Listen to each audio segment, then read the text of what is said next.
วัฒนธรรมอำเภอเวียงป่าเป้านะครับก็ขอนำข่าวบอกข่าวให้กับคณะกรรมการที่มีส่วนรับผิดชอบในส่วนของเสื้อผ้ากะครับ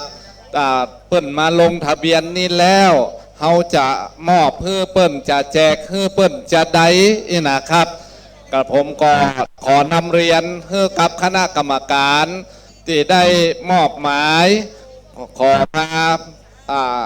ประจำหน้าที่ของท่านนะครับ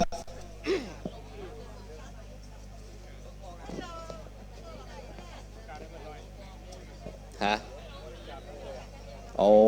ครับเดี๋ยวขอบอกนำเรียนนำกล่าวกับพ่อแม่พี่น้องนะครับต้นบุญวันนี้เรามีหลายต้นนะครับเป็นต้นนัก12นักสัตว์พ่อแม่พี่น้องเกิดวันเกิดปีใดนะครับก็นำไม่หีบกีบนี่ไปปักหน้าที่12นักสัตว์จะเป็นตัวใดที่ปีเกิดของหมู่เฮานะครับพร้อมกันนี่ครับเฮามีต้นบุญแถมนะครับในส่วนของการชำระหนี้สงฆ์เนาะอันดับแรกก็คือบูรณะกุฏิสงฆ์ครับวัดจังกรรม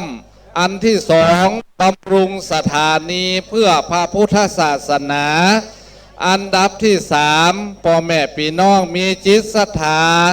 อยากจะซื้อหรือว่าปูชาหญ้าคาหญ้าฮื้อควายกำละ20 บาทแล้วแต่พ่อแม่พี่น้องจะมีจิตเจตนาที่จะฮื้อตานนะครับควายที่พ่อแม่พี่น้องได้ร่วมกันซื้อหรือว่าไทยจากโรงงานลงค่ามานะครับมี7 ตัวด้วยกันนะครับวันนี้ก็จะเป็นตัวที่หนึ่งเพื่อนว่ามีบุญนะครับตัวที่สองบุญสูงตัวที่สามชื่อบุญเรืองตัวที่สี่บุญชอบตัวที่ห้าบุญเพิ่มตัวที่6บุญโรยตัวที่7บุญรักวัวมีแหม3 ตัวครับพ่อแม่พี่น้องครับบุญลดนะครับบุญเหลือบุญรักษาครับพ่อแม่พี่น้องได้ปูชาได้ทำบุญได้เกื้อหนุนทั้งสิ่งสารสัตว์ก็เท่ากับว่าได้สืบชะตาของเฮาไปในตัวมีความเอื้ออาทรมีความฮักความเอ็นดูต่อสัตว์นะครับสัตว์ก็เหมือนคนมันก็มีธาตุ4 ขันธ์ 5เหมือนกับคนนะครับก็เพราะฉะนั้นเฮาใดๆเฮาได้ไทยชีวิตขึ้นมาไว้หน้าที่วัดจ้างกั้มเฮานี้นะครับก็สร้างบุญต่อแถมเนาะพ่อแม่พี่น้องครับได้ก่อกันใหม่โดยไปก็เพราะฉะนั้นครับสายทานศรัทธาของพ่อแม่พี่น้องเต้าอันเนาะที่จะบำรุงที่จะช่วยกันเกื้อหนุนในครั้งนี้ครับพ่อแม่พี่น้องทุกท่านก็เต็มไปด้วยศรัทธาความเชื่อความเลื่อมใสของพ่อแม่พี่น้องที่จักได้ช่วยเกื้อหนุนช่วยอุดหนุนในส่วนกองบุญกองกุศลครับวัดจะอยู่ได้เพิ่นถึงบอกว่าวัดจะดีมีหลักฐานก็เพราะบ้านช่วยบ้านจะสวยก็เพราะมีวัดดัดนิสัยบ้านกับวัดพลัดกันช่วยก็ยิ่งอวยชัยถ้าคัดกันก็บรรลัยทั้ง2 ทางครับพ่อแม่พี่น้องครับเฮาร่วมด้วยช่วยกันเนาะปีผู้2น้องผู้1ในส่วนของการเกื้อหนุนยังพระศาสนาก็เพราะฉะนั้นครับอาศัยกำลังศรัทธาของพ่อแม่พี่น้องเต้าอันที่จะมาช่วยกันพยุงรักษากำหนุนยังวัดวาศาสนาของเฮาครับถวายปัจจัยมันหมายมีนายพัฒนางสิริรัตน์นางสาวสิริรัตน์คำแดง ถวายครูบาอาจารย์พ่อเกิดแม่เกิดเจ้ากรรมนายเวรครับก็ขอสาธุอนุโมทนากับพ่อแม่พี่น้องเจ้าศรัทธาเนอขออนุญาตกำเนอเจ๊กับพี่น้องศรัทธาทุกท่านทุกคนเนอพี่น้องฟังตัวเจ้าประเดี๋ยวนี้เนอในตอนนี้ท่านใดที่ได้ลงทะเบียนเรียบร้อยขอให้คณะกรรมการได้แจกวัตถุมงคลที่อยู่ในกล่องที่เป็นพระนะครับที่เป็นวัตถุมงคลท่านละวัตถุมงคลท่านละ1 กล่องนะครับ1 องค์จะ1 กล่องเนอะใครที่ลงทะเบียนเขียนชื่อแล้วปิ๊กไปครับวัตถุมงคลจากวัดช้างคำถ้าบัดได้วัตถุมงคลวันนี้ปุ๊บพี่น้องศรัทธาเนอะไปลงทะเบียนแล้วไปครับวัตถุมงคลได้นะครับคนละ1 องค์อย่างที่2ท่านทั้งหลายเมื่อท่านทั้งหลายได้ลงทะเบียนเรียบร้อยป้ายชื่อนะครับเขียนชื่อนามสกุลชะตาปีเกิดต่างๆมี12 ปีเกิดราศีท่านทั้งหลายเอามาใส่เอามาปักติดซึ่งเป็นชะตาดังในพิธีปลำพี่น้องป้ายชื่อที่ท่านทั้งหลายเขียนป้ายสุจตาเพื่อจะเป็นสัญลักษณ์ว่าตัวแทนด้านทั้งหลายจะมีการสืบชะตาเอาชื่ออนามสกุลวันเดือนปีเกิดปีจัดไปให้12 ราศีบารมีปีเกิดนะครับขอเมตตาญาติโยมเอามาปักติดซุ้มชืบชะตาตั้งกลางพิธีในปลำพี่เนอร์ญาติโยมศรัทธาเนอร์แล้วพี่น้องศรัทธาที่มาถึงแล้วหอมปัจจัย12 ราศีเฉพาะปัจจัยเงินทองที่ต้อง12 ราศีนะครับเนอร์ครับไม่เปล่าเลยขอได้ประชาสัมพันธ์ตามนี้นะครับครับต้นก็คงจะได้รับทราบจากท่านพระคุณเจ้าให้เป่าประกาศเพื่อกับพ่อแม่พี่น้องเป็นอย่างไปแล้วเนาะครับก็ขอเข้าใจตามนี้นะครับพ่อแม่พี่น้องทุกท่านครับวันนี้พ่อแม่พี่น้องมาหลายที่หลายทางบางสิ่งบางอย่างก็อาจจะบกพร่องเนาะก็ขอสู่มาอภัยกับพ่อแม่พี่น้องนะครับบางตัวมันคนนักศูนย์อ่านกันไปนะครับก็ทำใจน้อยเนาะเราทำใจซึ่งกันและกันครับมาถ้าใจฮ้อนใจเย็นๆไว้ครับมันถึงจะได้และก็มันจะถึงทั่วกันครับก็ขอทำความเข้าใจครับพ่อแม่พี่น้องนะคนเฮามันมากันนักมากันหลายนะเปิ่งปะอาศัยซึ่งกันและกันป่าจองเปิ่งบุญจักไข่ครับพ่อแม่พี่น้องวัดก็เปิ่งพ่อแม่พี่น้องเนาะถ้าหากว่าเฮาบ่ได้เปิ่งปะอาศัยกันมันตึงเป็นเรื่องเป็นราวครับพ่อแม่พี่น้องครับวันนี้ก็อย่างที่ว่าพ่อแม่พี่น้องมาทุกสารทิศ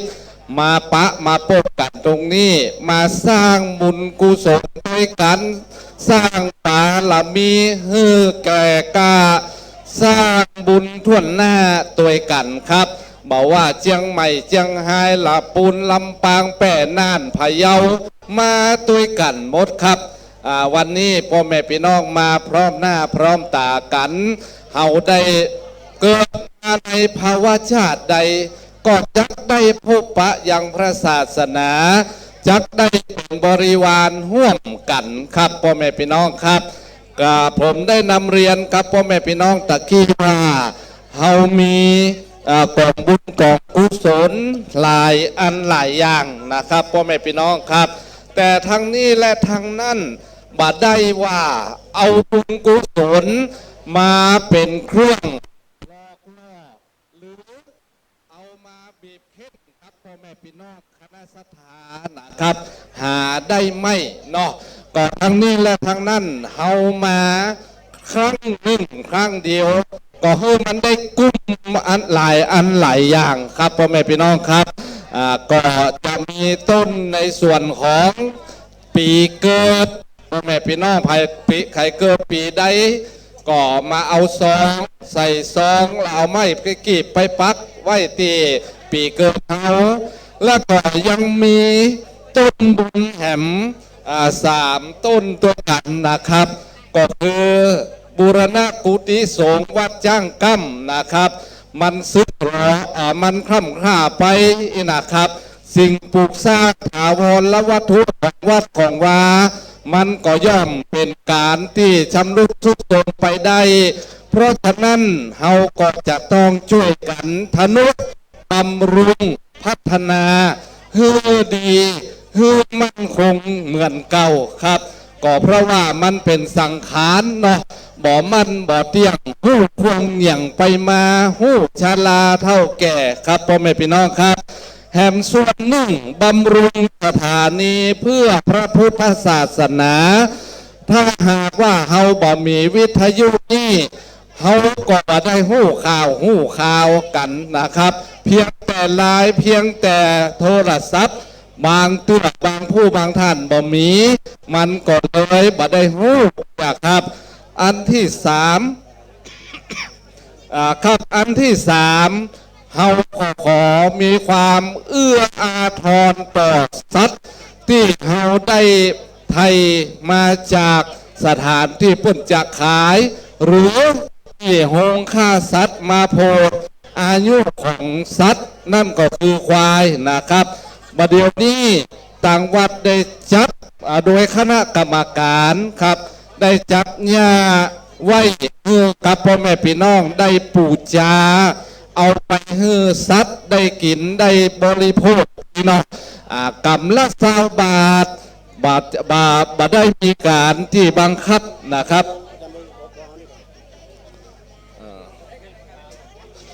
ครับวันนี้เฮาถ่ายทอดสดคลื่น 91.00 เมกะเฮิรตซ์นะครับวัดเวียงหนองล่องเรดิโอ 104.50 เมกะเฮิรตซ์วัดฝ่ายหินเชียงใหม่ 91.50 อำเภอนาน้อยจังหวัดน่านและช่องทางเว็บดอยหล่อเรดิโอช่องแอปคลื่นสีขาวและเฟซบุ๊กคลื่นสีขาวเฟซบุ๊กวัดฝ่ายหินเชียงใหม่ครับวัดฝ่ายหินเนาะก็หลายทางหลายช่องทางครับพ่อแม่พี่น้องครับเฮาได้กระจายเสียงเพื่อทั้งนี้และทั้งนั้นคือกับพ่อแม่พี่น้องได้ทราบไปทั่วกันครับครับอ๋อครับพ่อชื่อหยังครับพ่อสนองมาจากแม่ตาลอำเภอลีครับพ่อสนองมาอำเภอลีเนาะครับเนาะได้นำยาคามาร่วมบริจาคให้กับควายมหิงสาเนาะ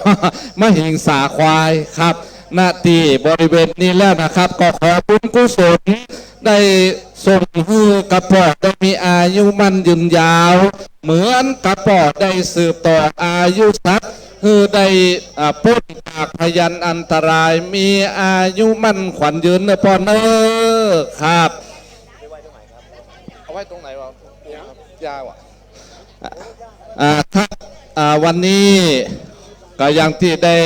นำเรียนนำบอกกับท่านพระคุณเจ้านะครับท่านพระเถรานุเถระหลายรูปหลายตนหลายองค์จะเป็นพระนักจัดรายการจะรอถึงพ่อแม่พี่น้องคณะศรัทธาสาธุชนที่ได้รับฟังจากคลื่นต่างๆได้หลั่งไหลกันเข้ามาพระสมจุ่มนุมล้อมรอบจิตใจตัวกันในวันนี้ก็คือมาทำบุญนะครับบุญกุศลทำให้พ่อแม่พี่น้องเกิดความสุขขอบุญยสะอุจโยการสั่งสมซึ่งบุญนำความสุขมาให้นะครับบุญจังโจรเหตุหารังบุญนั้นโจรนำไปบัดได้ครับพ่อแม่พี่น้องได้ทำบุญไว้แล้วจักบ่มีไผมาพ้นเอาไปจากพ่อแม่พี่น้องก็เพราะฉะนั้นเฮาเกิดเป็นคนเฮาเกิดเป็นมนุษย์ทั้งทีก็ทำดีเอาไว้กว่าจะเป็นคน กว่าจะเป็นมนุษย์ขึ้นมานั่นมันบ่ใจง่ายๆนะครับ พระพุทธเจ้าเขาได้สั่งสมบุญมาได้กี่ชาติครับ จะเป็น500ชาติพุนะครับ โอ้หนาปาปานนะครับ แต่เป็นชาติใหญ่ๆนี่มี10ชาติชาติสุดท้ายก็คือมหาเวสสันดรเนาะได้สละเตตานสปะสัปเปตตั้งแต่จ้างปัจจัยนาคินนี่ครับนี่จ้างกั้มเนาะเหมือนกับจ้างปัจจัยนาคินไปที่ไหนไผได้ปูจาสร้างเป็นบุญญาปารามีกับพ่อแม่พี่น้องทุกท่านเนาะวันนี้เราได้มาสร้างบุญสร้างกุศลกับพญาเวสสันดรได้ตาลจ้างตาลราชเล็กตาลลูกแผ่วนำซ้ำตาลเมียวะฮะตาลเมียแถมซ้ำนะครับสมัยประเดี๋ยวนี้ไผ่พ่องที่จะตาลเมียครับหายากเนอะแต่เขาเอาตาลเมียเด้อเนาะเขาเอาตาลทรัพย์สิ่งของเงินทองเครื่องใจเป็นเสบียงนำล่อไปสู่ยังมรรคยานครับมรรคะคือหนทางที่จะพาพ่อแม่พี่น้องไปสู่ยังสุคติโลกสวรรค์อีเนาะตามกรรมพ่อแม่พี่น้องได้ตั้งสัจจะอธิษฐานสัจจังเวอมตะวาจาความสัตย์แลเป็นวาจาไม่ตายพ่อแม่พี่น้องได้ตั้งจิตอธิษฐานอย่างใดด้วยจิตอันบริสุทธิ์เหมือนดังพระพุทธเจ้าได้เป็นหน่อโพธิสัตว์เป็นได้สร้างตั้งสัจจะอธิษฐานไว้ว่าขอเกิดมาในภาวะชาติใดขอได้รู้ธรรมขอได้บรรลุธรรมจาที่สุดขอได้เป็นตรัสรู้เป็นพระอนุตตรสัมมาสัมโพธิญาณสัจจะเป็นเรื่องจริงจนมาได้บรรลุเป็นพระอรหันต์เป็นพระพุทธเจ้านี่ครับพ่อแม่พี่น้องมาวันนี้ตั้งจิตอธิษฐานเนอะครับตั้งจิตมาแต่ไก่ตั้งใจมาแต่บ้านห่วงตาลให้มันสมกับเฮาลูกเจ้าตั้งจิตลูกบ้านมานะครับระยะทางอันบัดใจไกลเนาะสร้างเวลาสร้างประโยชน์ที่ให้มันได้คุ้มค่าดังที่พ่อแม่พี่น้องได้ตั้งใจมาครับเขาจะมีการสืบชะตาแถมตัวครับพ่อแม่พี่น้องครับสืบชะตาหลวงเนาะนาที่ด้านในปลัมวันนี้วัดจังคำได้สร้างความอุตสาหะขนาดนักครับพ่อแม่พี่น้องมาหันว่าปลัมถามเพียงเนี่ยกว่าจะแบ่งขึ้นได้มุ้งด้วยตองตึงแปลงด้วยบรรจงปราณีตนะครับโอ้มาคิดแล้วก็จะเป็นเดือนพุทธค่ะครับนี่ตั้งจิตตั้งใจรอต้อนรับสายทานศรัทธาของพ่อแม่พี่น้องครับขี้พึ่งจะหอมอยู่ที่ไหนวะครับขี้พึ่งมาตำเพศแม่ครับมาตำเพศครับอันนี้ก็ด้วยความประสานงานของพระสงฆ์องค์สังฆเจ้าตลอดถึงคณะกรรมการอันมีท่านพระมหาประสิทธิ์ธรรมาภินันโทได้เป็นเจ้าเก้าเจ้าสถาปากันก่อสร้างปากันแปลงเพื่อที่จะต้อนรับสายทานศรัทธาของพ่อแม่พี่น้องที่จักมาในวันนี้ครับอันความกรุณาปราณีจะหามีไผ่บังคับก็หาไม่ย่อมหลั่งมาเองดังฝนอันชื่นช่ำใจจากฟ้าสู่ลาลัยสู่แดนดินครับพ่อแม่พี่น้องครับอันนี้สายทานของศรัทธาย่างกันถึงมาได้บังคับกันก็ถึงมีครับมาด้วยจิตอันบริสุทธิ์มาด้วยใจอันถึงถ้าหากว่าจิตใจมาถึงนี้ครับก็เพราะจิตใจของพ่อแม่พี่น้องเป็นจิตใจที่บริสุทธิ์จิตใจที่พุทธพองนำมาซึ่งบุญกุศลครับก็วันนี้ก็ดังนำเรียนกับพ่อแม่พี่น้องทุกท่านนะครับมาณที่วัดนี้เหมือนกับว่าเฮายิงปืนนัดเดียวได้นกหลายตัวครับก็จะเป็นการปูจาซึ่ง12นักสัตว์ปีเกิดพ่อแม่พี่น้องเกิดปีใดปีหนูก็ปีงัวปีเสือปีอย่างปีมากก็อย่างก็แล้วแต่ครับ เอาเนาะพ่อแม่พี่น้องไปปูจากันเองเพราะนี้เราจะมีกอบบุญอันที่เกื้อหนุนครับพ่อแม่พี่น้องก็คือค่าน้ำค่าไฟสนับสนุนยังสถานีวิทยุนะครับถ้าหากว่าเปิ้นถึงบอกว่าเนาะเปิ้นถึงบอกว่ากองทัพเดินด้วยท้องเหมือนเดียวกันครับสถานีวิทยุเนี่ยเขาบอกมีเงินทองไปสนับสนุนไปเจือจุนนะครับมันก็ออกอากาศบ่ได้ก็เพราะว่าจะต้องเป็นเรื่องฟืนไฟครับเรื่องอินเทอร์เน็ตนะครับหลายอย่างก็เพราะฉะนั้นเชิญชวนครับ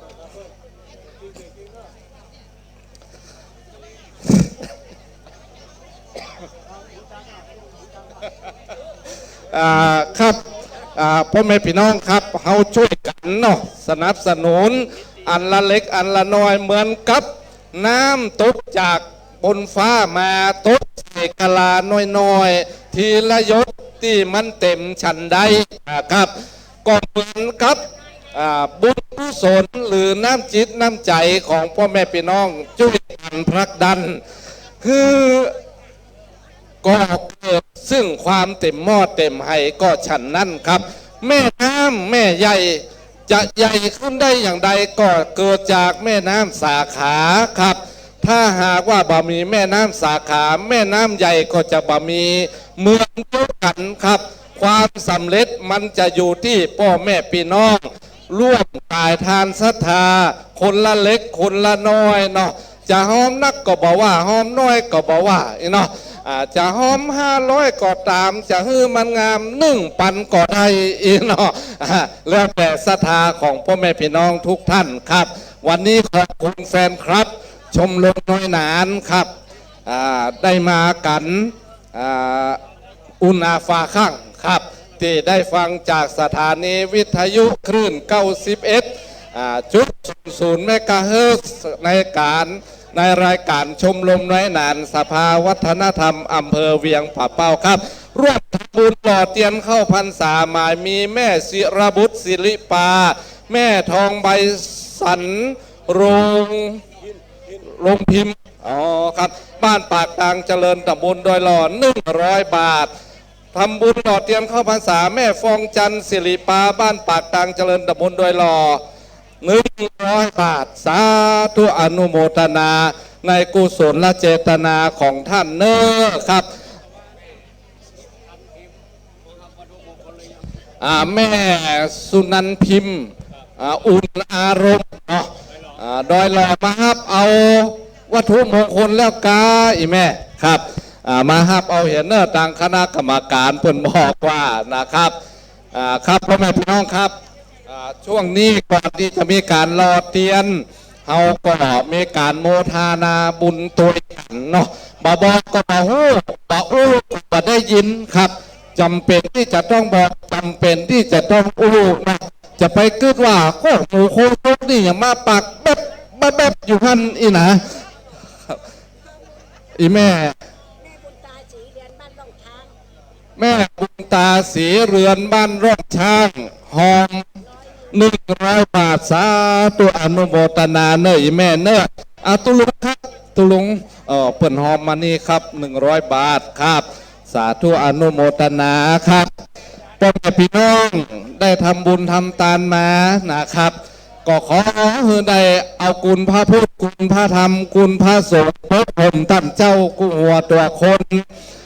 ภัยที่ยากไร้ตกทุกข์อักจนขอบุญดานดลให้ได้งานการสร้างสุข3 ประการอายุมั่นเตี้ยงเต้าเป็นไม้เป็นห้างก็ขอให้ปันได้กู้สร้างกู้สมเป็นเปี่ยวเป็นตนก็ขอให้ได้ปะกู้เฝ้าเป็นหนุ่มเป็นสาวก็ขอให้ได้สมเจ้าหากมีลูกเต้าก็ขอให้สอนอยู่ถ้อยฟังกรรมมีลูกหญิงใจก็ขอให้เป็นตั้งนายทหารตั้งนางพยาบาลอาจารย์ในห้างสุข3 ประการเจยบานเที่ยงเต้าขอให้เจ้าพี่นายน้องมีแต่คนสรรเสริญเกิดเงินได้เงินเกิดของได้เข้า ก็ทองได้ทองมั่งมุนตุ้นเต้าบ่มีหอยด่างเศร้าบ่มีปุ้ยปิ้วมีแมงคือร่ำรวยทรัพย์ตังแก้วและแสงตลอดใบแดงม่วงเหลืองเนื้อเจ้าจดในกระเป๋าก็ขอให้เป็นใบปันร้อน108 ปันเคาะอย่าได้มาต้องมาต่ำ100 กำปันกำอย่าได้มาพอกพานต้องวิบากกรรมอย่าได้มาต่ำมาคล้อง100 อันปันเคาะก็ขอให้สดใสงามดีตั้งแต่นี้ไปหน้าก็ขอให้ปันได้เป็นเศรษฐีแม่น้ำเย็นดีป่าจึงจ้างไหลค้อนครับพ่อแม่พี่น้องครับด้วยบุญกุศลที่จะบันดลดาลให้กับพ่อแม่พี่น้องได้อยู่ดีมีสุขมีอายุมั่นขวัญยืนนะครับทำสิ่งใดก็ขอให้ได้สมดังความมุ่งมา่ปรารถนาฮิเงินก็ขอให้ได้เงินฮิทองก็ขอให้ได้ทองครับยะให้ก็ขอให้ได้งานยะมาก็ขอให้ได้เข้ามั่งมุนตุ้มเต้าเหมือนกันกูคู่กูคนนะครับพ่อแม่พี่น้องวันนี้จิตใจแจ่มใสดูแล้วหน้าตาเบิกบานด้วยจิตใจเบิกบานด้วยบุญกุศลนะครับทำเพื่อบางอย่างเนาะที่กระผมอู้ดีท่านพระคุณเจ้าอู้มาออกบอกถูกเนาะกระผมก็ขอนำเรียนกับพ่อแม่พี่น้องเนอะครับโดยการอันดับแรกก็แห่งกุศลก็คือบูรณะกุฏิสงฆ์พอเจ้าครับบางอย่างก็รู้บางอย่างก็ทำใจเกือบจะบ่ได้กาอีนะครับก็อาศัยพ่อแม่พี่น้องศรัทธาช่วยกันทนุบำรุงปฏิสังขรณ์ในส่วนของการก่อสร้างครับร่วมทำบุญหล่อเทียนนางบัวคำพูนนาคพร้อมครอบครัว108 หมู่ 1ตำบลโดยหล่ออำเภอโดยหล่อจังหวัดเชียงใหม่100 บาทสาธุอนุโมทนาเนอครับพ่อแม่พี่น้องทุกท่านครับตะกี้ว่าการบูรณะปฏิสังขรณ์วัดช่างกั้มช่วยกันนะครับบำรุงสถานีเพื่อพระพุทธศาสนาหมู่เฮาก็ต้องช่วยกันนะครับมีหมู่เฮาวันนี้ก็ถึงมีสถานีนะครับเพราะว่าถ้าบ่มีหมู่เฮาบ่มีสถานีวัดจะอยู่บ่ได้นะครับก็เพราะฉะนั้นก็แหมกองบุญนุ่งก็คือยาฮื้อควายนะครับฮื้อกับเฮาโพดสัตว์เนาะสร้างชีวิตจิตใจสืบต่อยังอายุสัตว์คือได้ยืนยงคงอยู่กับหมู่เฮาได้เอาเปิ่นมาแล้วนะครับไปไถ่ถอนมาแล้วเฮาก็ต้องสร้างต่อครับเฮาได้สร้างต่อเฮาได้ทนุบำรุงต่อถ้าหากบ่อันมันก็จะถึงที่สุดนะครับก็เพราะฉะนั้นแล้วแต่ศรัทธาพ่อแม่พี่น้องยากรรมละ20 บาทเนาะ20 บาทบ่ได้ครับถ้าหากว่าพ่อแม่พี่น้องจะฮื้อนักหนานั่นก็เป็นแถมเรื่องหนึ่งเนาะอันนี้คือสร้างบุญไว้ต่อได้ก่อบุญใหม่ตัวกันไปเหมือนกับสืบชะตาครับสืบชะตาที่ก็เหมือนกันครับสามเณรน้อยองค์หนึ่งมีชีวิตอยู่ท่านพระสารีบุตรเป็นลูกศิษย์ของพระสารีบุตรลูกครับบอกว่าเน้นจะอยู่บ่ได้แล้วภายใน7 วันนี้เอาเน้นจะต้องไปบอกลายังโยมพ่อโยมแม่ครับสามเณรก็ไปปะใส่ปูปลากุ้งเนียวอยู่จะตายมาล้อมมาล่อก็เลยเอาปูป่านั่นไปปล่อยที่มีน้ำครับไปถึงบ้านไปบอกคือโยมพ่อโยมแม่ว่าอาตมาเน้นน้อยเนี่ยจะอยู่บ่ได้ละเนอภายใน7 วันท่วม7 วันก็บาดตายนะครับ8 วันก็บาดตายปิกไปหาพระอาจารย์ท่านพระสารีบุตรองค์เอกอัครเบื้องขวาขององค์พระสัมมาสัมพุทธเจ้าเปิ้นแปลกใจเปิ้นทรงนั่งในข่ายพยานบอกว่าโอ้สามเณรนี่ได้ช่วยชีวิตสัตว์ลูกได้สืบต่ออายุสัตว์ไปบุญกุศลนั่นได้มาดลบันดาลให้กับสามเณรน้อยมีอายุยืนยาวชันใดครับพ่อแม่พี่น้องครับผ พ่อแม่พี่น้องได้สืบต่ออายุของสัตว์สืบต่อยังบุญกุศลพ่อแม่พี่น้องก็จักได้มีอายุมันยืนยาวอย่างแม่แท้และแปรผันไปครับวันนี้นะพ่อแม่พี่น้องในช่วงที่เขาจะประกอบพิธีกรรมตั้งการรอเทียนก็พูดนะครับโดยประมาณ9 โมงนะครับเอา9:39นะครับตามที่กำหนดฐานมีนี้นะครับกำหนดฐานนั่น7 โมงเริ่มลงทะเบียนรับของที่ระลึก1 ท่านต่อ1 ชิ้นเวลา9:39พร้อมกันเจริญพระพุทธมนต์สวดสืบจาตาแก่กันและกันครับแล้วก็ต่อจากนั้นก็ถวายเพลแด่พระสงฆ์หล่อเตียนจนเสร็จถวายปัจจัยแด่พระสงฆ์อนุโมทนาก่อนรับประทานอาหารกลางวันเดินทางปิดโดยสวัสดิภาพโลครับก็วันนี้ก็กำหนดการคร่าวๆโอ้สายทานศรัทธาพ่อแม่พี่น้องหลั่งไหลกันมาทุกสารทิศในวัดจังกำก็เริ่มจากบริเวณปรำหามเพียงนี้ก็เริ่มจากกีบลงธนัตตาครับก็ด้วยสายทานศรัทธาพ่อแม่พี่น้องทุกท่านเนอะครับวันนี้วัดจังกำตลอดถึงพระสงฆ์องค์สังฆเจ้ายินดีแล้วแขกเกี่ยวมาเยือนครับพ่อแม่พี่น้องครับพ่อแม่พี่น้องมาทุกที่ทุกทางพระสงฆ์อยู่วัดอยู่วาก็มีความปลื้มปิติหันพ่อแม่พี่น้องศรัทธายังอุ่นหนาฝาข้างในการสนับสนุนกองบุญแล้วก็เกื้อหนุนยังพระศาสนาครับวันนี้พระสงฆ์จะอยู่ได้ก็ด้วยศรัทธาครับศรัทธาจะอยู่ได้จิตใจเยือกเย็นก็อยู่ที่พระสงฆ์องค์สังฆเจ้าครับพ่อแม่พี่น้องครับสุขาสังฆสามัคคีจะก่อเกิดให้เป็นความสุขพลังสังฆสามัคคีความสามัคคีนี้ก่อเกิดให้เป็นพลังครับพลังก็คือกำลังอันอุดมสมเตืองแท่งครับกับพ่อแม่พี่น้องกับพระศาสนาเฮาช่วงนี้ก็มากันในการที่จะได้ลงทะเบียนหรือให้พร้อมกันไปครับณตรงนี้ครับก็ขอเชิญชวนพ่อแม่พี่น้องทุกท่านเนอะครับจำเป็นที่จะจะออกจากกล่าวเพื่อกับพ่อแม่พี่น้องเนอะก็อย่างที่กระผมได้ตะกี้บอกก็บอกได้ยินนี่นะครับก็จำเป็นที่จะต้องจำเป็นที่จะต้องบอกเพื่อกับพ่อแม่พี่น้องทุกท่านครับครับแม่นายสมคิดนางจันฟองวิชัยคำ241/1บ้านไร่อ้อยหมู่7ตำบลม่วงน้อยอำเภอป่าซางจังหวัดลำพูนมาร่วมงานนี้แถม200 บาทก็ขอสาธุอนุโมทนาในกุศลเจตนาของท่านเนอะครับในครั้งนี้ก็ขอบุญเกื้อหนุนครับพ่อแม่พี่น้องทุกท่านนะครับบุญจานที่จะนำปลาให้เขาเกิดสุขนะครับเพราะว่าบุญกุศลบอกเขาประกาศบอกรถบัสเป็นเลี้ยวขวาเข้ามาจอดตังในเลยเนอะรถบัสเข้ามาเลี้ยวขวาจอดตังในตามถนนนี่เนอะญาติโยมศรัทธาขอตำรวจพปลขอคณะกรรมการเขาช่วยประชาสัมพันธ์ช่วยบอกกันเนอะครับเนอะขออนุญาตนะครับการเรียนครูบาอาจารย์พระมหาเถรเจริญพรญาติโยมศรัทธาทุกท่านนะครับเนอะในช่วงนี้จะขอแจ้งกำหนดก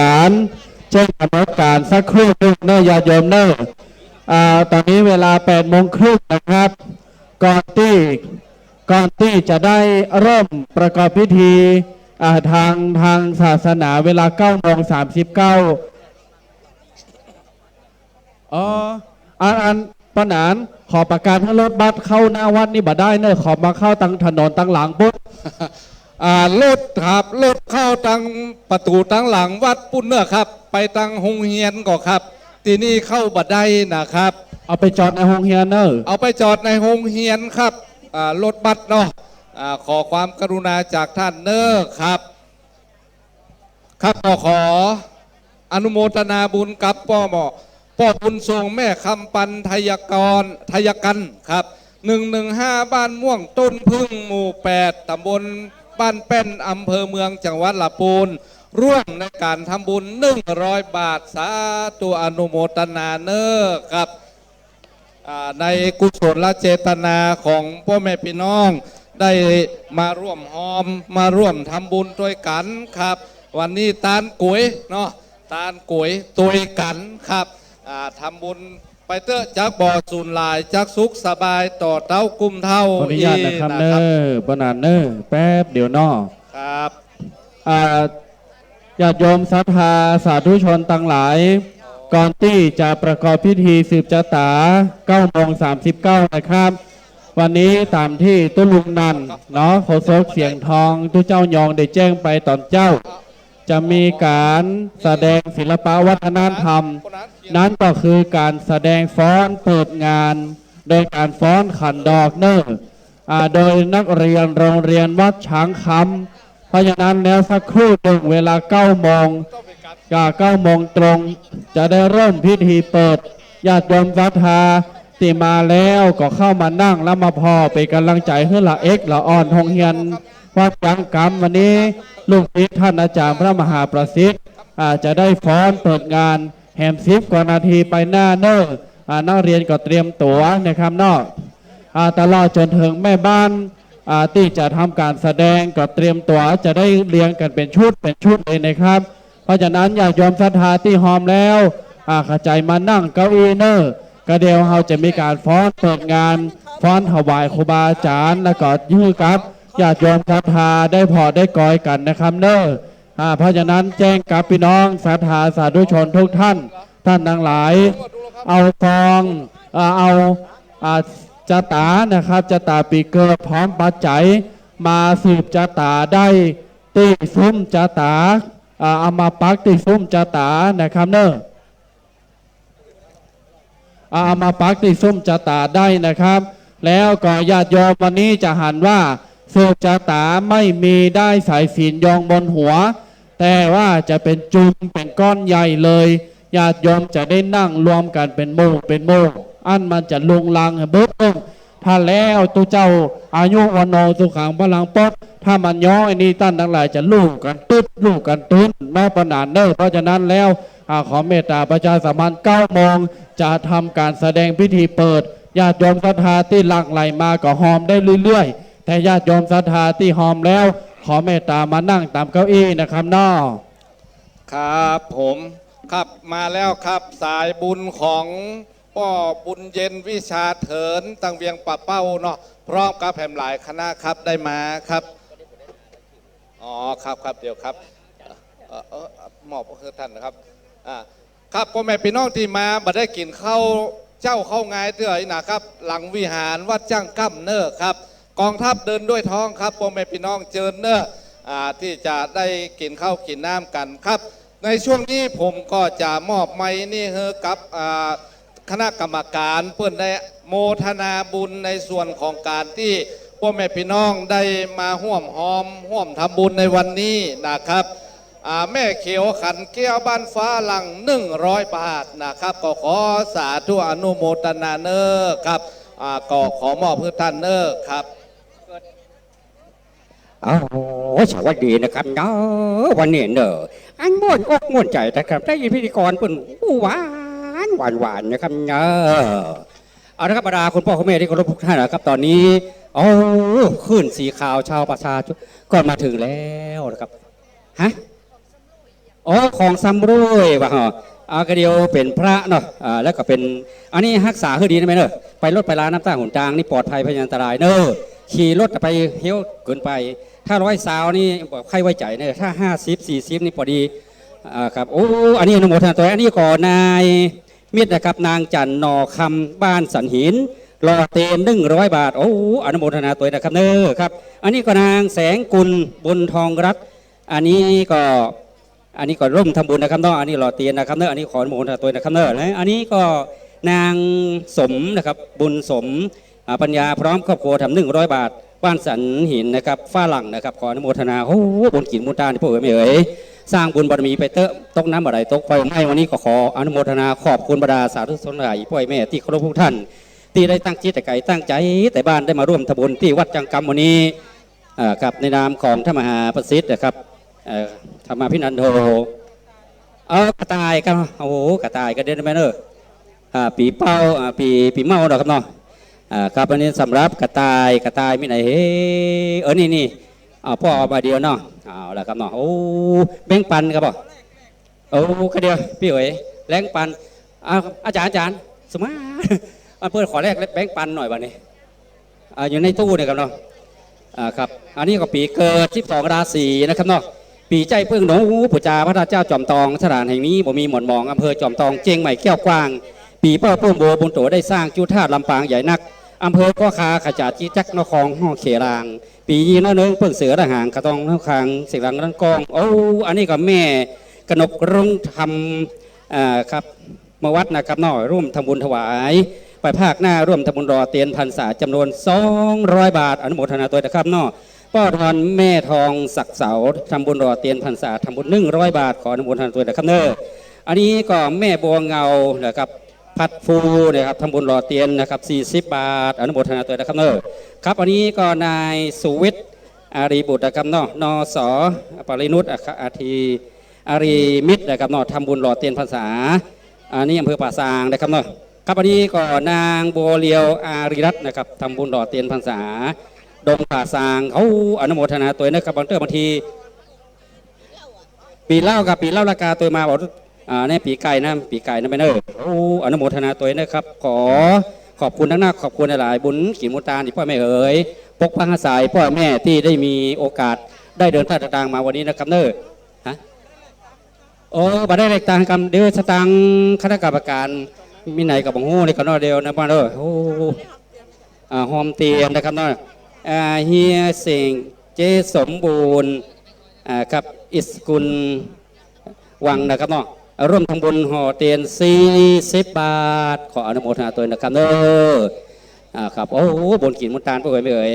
ท่านเกิดปีหยางก็มาเอาลงทะเบียนได้นะครับแล้วก็รับวัตถุมงคลจะเป็นเสื้อก็อย่างไรจะเป็นเสื้อเป็นในพระนะครับเนาะเอาอนุโมทนาตัวนี้เอาอนุโมทนาได้อ่านรายนามชื่อกันครับเนาะอันนี้เนตรณภาสมนิมิตนำชัยนะครับเนาะอันนี้วังมะขามป้อมเนี่ยดอยหล่อนะอันนี้ก็เชียงใหม่ร่วมทำบุญหล่อเตียน100 บาทโอ้อนุโมทนาตัวอนุโมทนาตัวเนอครับบุญกินมุนตาลปัจจัยทุกบาททุกตังของพ่อแม่ที่ได้ตั้งจิตแต่ไก่ตั้งใจแต่เจียงไฮ้ได้มาร่วมทำบุญในงานหล่อเตียนพรรษานะครับนอกขออนุโมทนาตัวนะครับเนอภาระอานิสงส์ของบุญตานี้ก็ขอพกพระหาสาของเขาพ่อแม่พี่น้องเขาแม่บัวนางกับวังบ้านห้วยโจ100 บาทพ่อครูทองอินแม่อำพรพรมจันใจอ้าวไม่ไหนนะพ่ออาจารย์ทองอินพรมจันใจโอ้โหเนี่ยจะรายการวิทยุด้วยกันนะครับเนาะแม่หลวงจันอินตะปันวังขามป้อม100 บาทขออนุโมทนาตัวเนอครับบุญกินมุตตาเนาะเนาะนะได้ครับได้ครับเนาะครับวันนี้ก็ป้อตุ้ยแม่มณีแก้วสมวางนะครับบ้านปากตางเจริญตาลไว้ไปหน้าทำบุญหล่อเตียนข้าวภาษา100 บาทขออนุโมทนาตัวนะครับเนอโตปัจจัยทุกบาททุกตังอีกพ่อแม่เอ๋ยฮะปีเป้าอ่ะก็เดินไม่เนอปีเป้าเปื่อเป้ามีไหนจ้าปีเป้าพึ่งหนูเนี่ยเดี๋ยวแม่มีไหนได้ซ้อหากันได้ไหมเนอเดี๋ยวไปไหนได้ไหมเอ๋ยอ๋อนี่อ้าวได้ละอ้าวแล้วครับอันนี้แม่เขียนชื่อได้ไหมเนอะกับอันนี้ผมรายการรายชื่อนะครับถวายเตียน1 กิโล100 บาทแม่สุมารีสุขแว่นนสสาวิตรีนสอภิรดีสุขแว่นนะครับครับอันนี้ก็แม่วางเชียงใหม่อายุวนะสุขประสาธุอนุโมทนา100 บาทครับขออนุโมทนาตัวนะครับเด้อครับเพราะฉะนั้นก็หมายมีแม่จันทร์ฟอนขออนุญาตประกาศให้รถบัสขอไปจอดในห้องเฮียนเนอร์วันนั้นเอารถบัสไปจอดในห้องเฮียนกันนะครับเนอร์เพราะว่าการจราจรจะติดขัดนะครับขอรถทั้งหลายรถบัสรถตู้รถอย่างขอเมตตาเข้าไปจอดในโรงเรียนวัดช้างคำที่อยู่ตรงกันข้ามวัดทุกคันเลยนะครับขอเข้าไปจอดลานโรงเรียนวัดช้างคำที่อยู่เพิกซ้ายมือต่างหน้าทุกคันรถบัสรถตู้รถส่วนตัวนะครับ ละครับโอ้โหสำหรับรถทุกคันนะครับนอกไปจอดที่โรงเรียนหน้าโรงเรียนเนาะหน้าโรงเรียนนะครับจอดที่นี่มาได้นะครับเพราะว่าขอสุมาเตยนะครับเนาะครับอันนี้ก็หอมหล่อเตียนคณะกรรมการมาช่วยผมนี่เขียนสักคนนะครับเนาะหล่อเตียนเนี่ยเขียนชื่อแม่เผยเดนิกาหล่อเตียนวารินวิราวันบุญมาพร้อมครอบครัว100 บาทหล่อเตียนพรรษาโอ้ก็เดี๋ยวผมมาช่วยผมสักคนนะครับเนาะครับเขียนนี่ครับเนาะไม่เขียนคนเดียวได้เนาะเอาละครับไม่เลยโอ้อนุโมทนาตัวนี้แม่เนอครับเนาะกระเดียวอันนี้ก็แม่โบคิ้วครับแม่โบคิ้วรักวงเนี่ยครับเนาะกับอันนี้ร่วมทำบุญมาตั้งแต่บ่ฮู้นะครับเนาะในซองนะครับเนาะครับอันนี้ขออนุโมทนาด้วยจำรัดโปธาเรือนนางสาวพิมพ์ครับพุทธคินนะครับอันนี้ก็บ้านน้ำต้นแม่วาง100 บาทครับขออนุโมทนาตัวนึกครับเนาะอันนี้ก่อนบัตรเดนกหมายมีแม่จันฟองปอดที่เรือนบ้านน้ำต้นแม่วางร่วมทำบุญมาเกิน100 บาทครับอันนี้ก็เท่าไหร่อันนี้ก็ป้อวิรัตเมศรีวันอันนี้ก็ชารุนันทกรนายบางหูนะครับครับอันนี้ก็ขออนุโมทนากับป้อเมือนจันในนานะครับครับอันนี้ก็บ้านปลาลกเดียวกันไปอย่างนั้นไปครับบ้านน้ำต้นโอ้ปลาลูกฟ้าก็ครับอันนี้ก็ตำบลน้ำดิบป่าซางเขานี่เองนะครับร่วมตำบลพัฒนาหมู่นะครับนักไงก็ขออนุญาตเนอะพี่น้องสาขาตอนนี้จะได้ทำการแสดงพิธีเปิดโครงการหล่อเตียนตังในเวทีตังในปลำนี่นะครับพี่น้องศรัทธาก็เข้ามานั่งมาแยงพอญาติโยมตีห้อมทำบุญตังนอกก็ตานทำบุญไปเรื่อยๆตังในนี่จะมีการแสดงของนักเรียนโรงเรียนวัดช้างคำพิธีเปิดนะครับโอกาสบันนี้เชิญรับชมเน่าการบันนี้นะครับเนอะโอ้โหหมดกินหมดตาลแม่มารีทันครับทำทินธรรมทินนะครับมาพร้อมครอบครัวบ้านปากตางสามัคคีร่วมทำบุญที่ดินนะครับเนาะ100 บาทขออนุโมทนาแม่มารีกับทำธงนะครับเนาะบ้านปากตางเจริญทำสามัคคีนะครับเนาะอันนี้ก็ครับสามัคคีเหมือนกันนะครับเนาะอันนี้ร่วมทำบุญ100 บาทแม่มารีพร้อมกับครอบครัวทำบุญ100 บาทหล่อเตียนนะครับเนอะขออนุโมทนาตัวหอมนี่ก็ได้ครับเขียนให้ชื่อที่ดีนะครับพ่อทองคำแม่เสาคำดีสุวรรณนะครับพร้อมลูกหลานครับ9 วัด100 บาทร่วมทำบุญนะครับขออนุโมทนาโดยอันนี้เป็นเตียนนะครับเป็นเตียน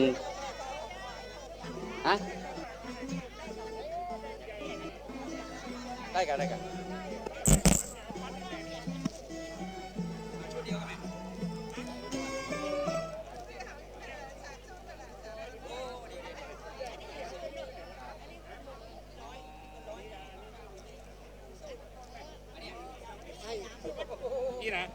่นะครับอันนี้ฟังต้นนะครับ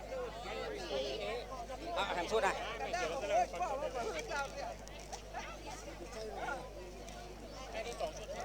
2 ชุดนี่จะไม่เอานี่ไปก่อน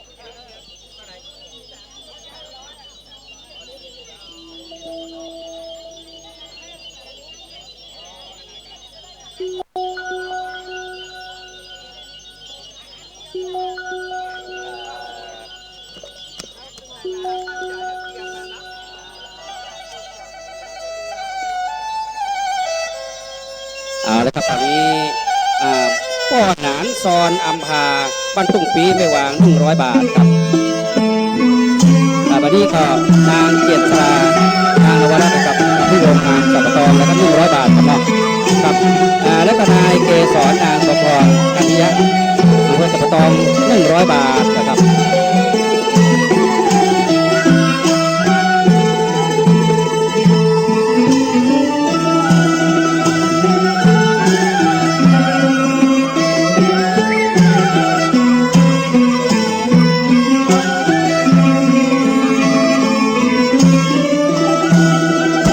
ค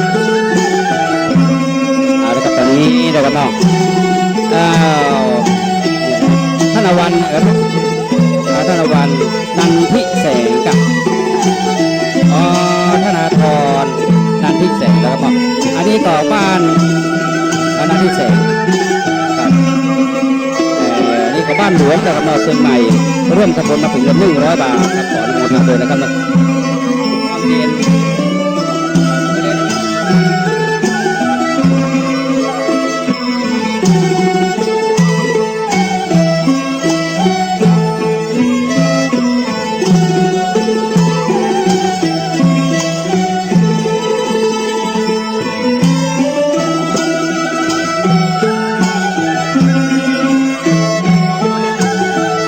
แล้วก็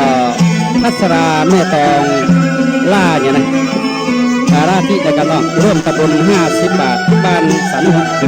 สันพวกก็ใส่ห้าวเด็กก็น้อยสุกแม่น้อยนะครับจำปาวันนะครับเนาะอันนี้ก็เชียงรายร่วมตำบลพัฒนาบุญนะครับเนาะ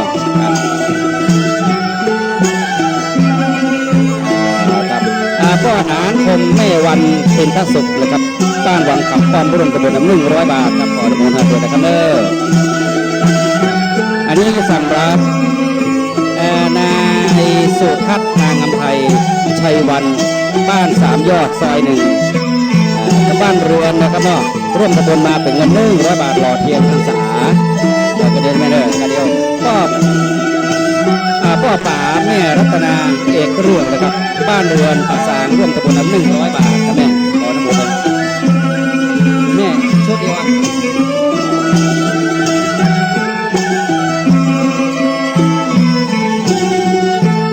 อันนี้เขียนทองปัญญาทิพย์อันนี้บ้านตุ้งปีให้วางร่วมตำบลมาแล้วครับเนาะ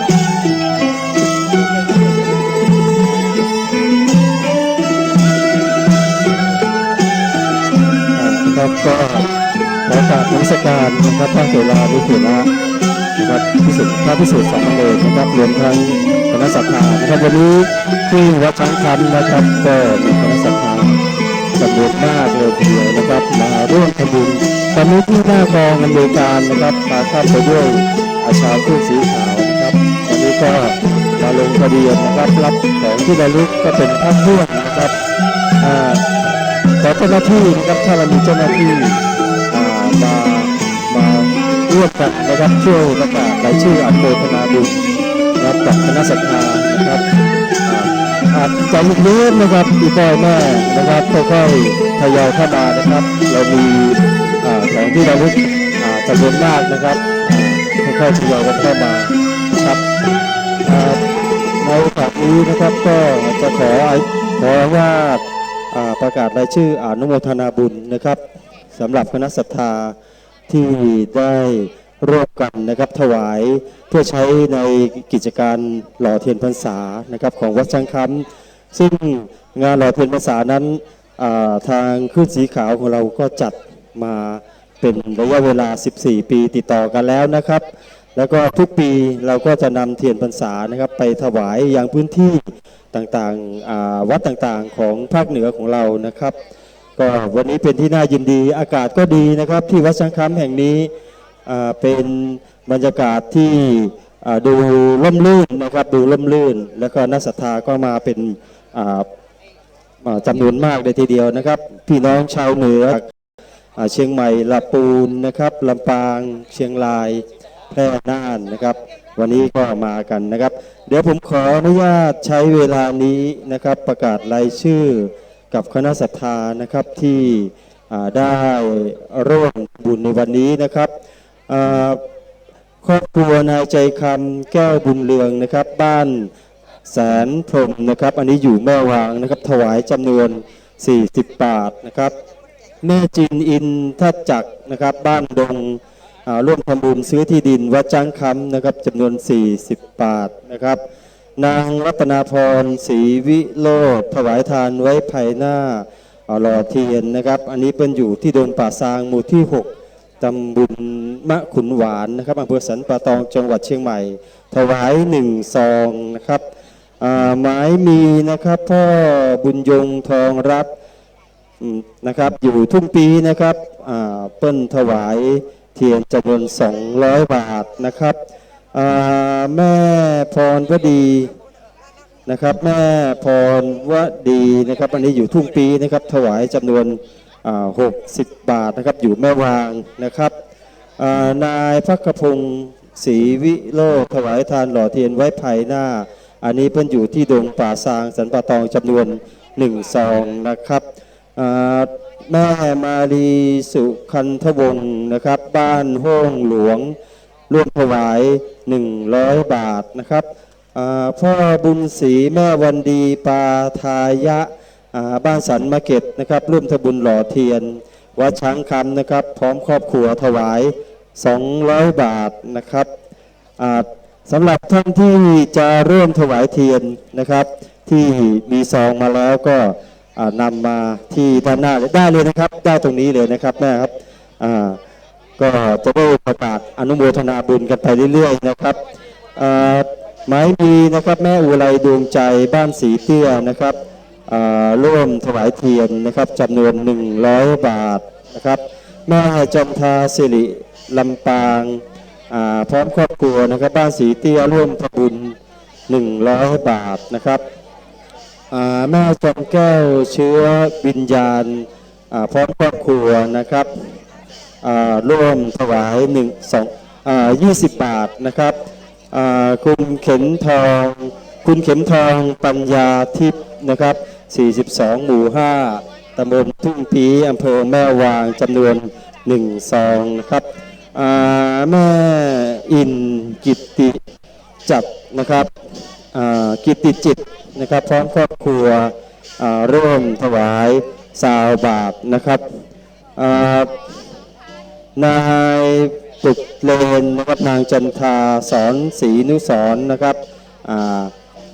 บ้านต่างจ้างนะครับร่วมทำบุญถวาย60 บาทแม่สมศรีไทยรูนนะครับบ้านหนองเหลืองนะครับน้องเหมืองนะครับร่วมทำบุญถวาย1 ซองแม่วางนี่เลยครับเดี๋ยวครับผมครับรอเทียนทั้งหมดวางตรงนี้เลยนะครับแม่วางเลยครับแม่วางเลยครับหมายมีนางล่าชัยเสนนะครับอุทิศให้พ่อห้องแม่ตาหมีคณะอันนี้เป็นอยู่บ้านวังดินนะครับถวาย50 บาทร้อยตำรวจตรีสุจักรพรมเสนพร้อมครอบครัวนะครับถวายเทียนจำนวน300 บาทแม่ครูสังเอ้ยสุริยมนนะครับบ้านหลังท่าแม่ขานร่วมถวายเทียนจำนวน200 บาทนะครับแม่จันเพญจุนทิพย์นายอนุวัฒน์จุ่มทิพย์นะครับร่วมทำบุญหล่อเทียนจำนวน100 บาทแม่สีทองตียะนะครับบ้านมากะยอนอำเภอแม่วางนะครับร่วมทำบุญหล่อเทียนจำนวน20 บาทแม่สีนวลติยะนะครับบ้านมะกายอนตำบลบ้านกาดอำเภอแม่วางนะครับร่วมทำบุญจำนวน20 บาทนะครับศรัทธาแม่วิดีบุญเทียมบ้านผานังหมู่ที่2ตำบลท่าผาอำเภอแม่แจ่มก็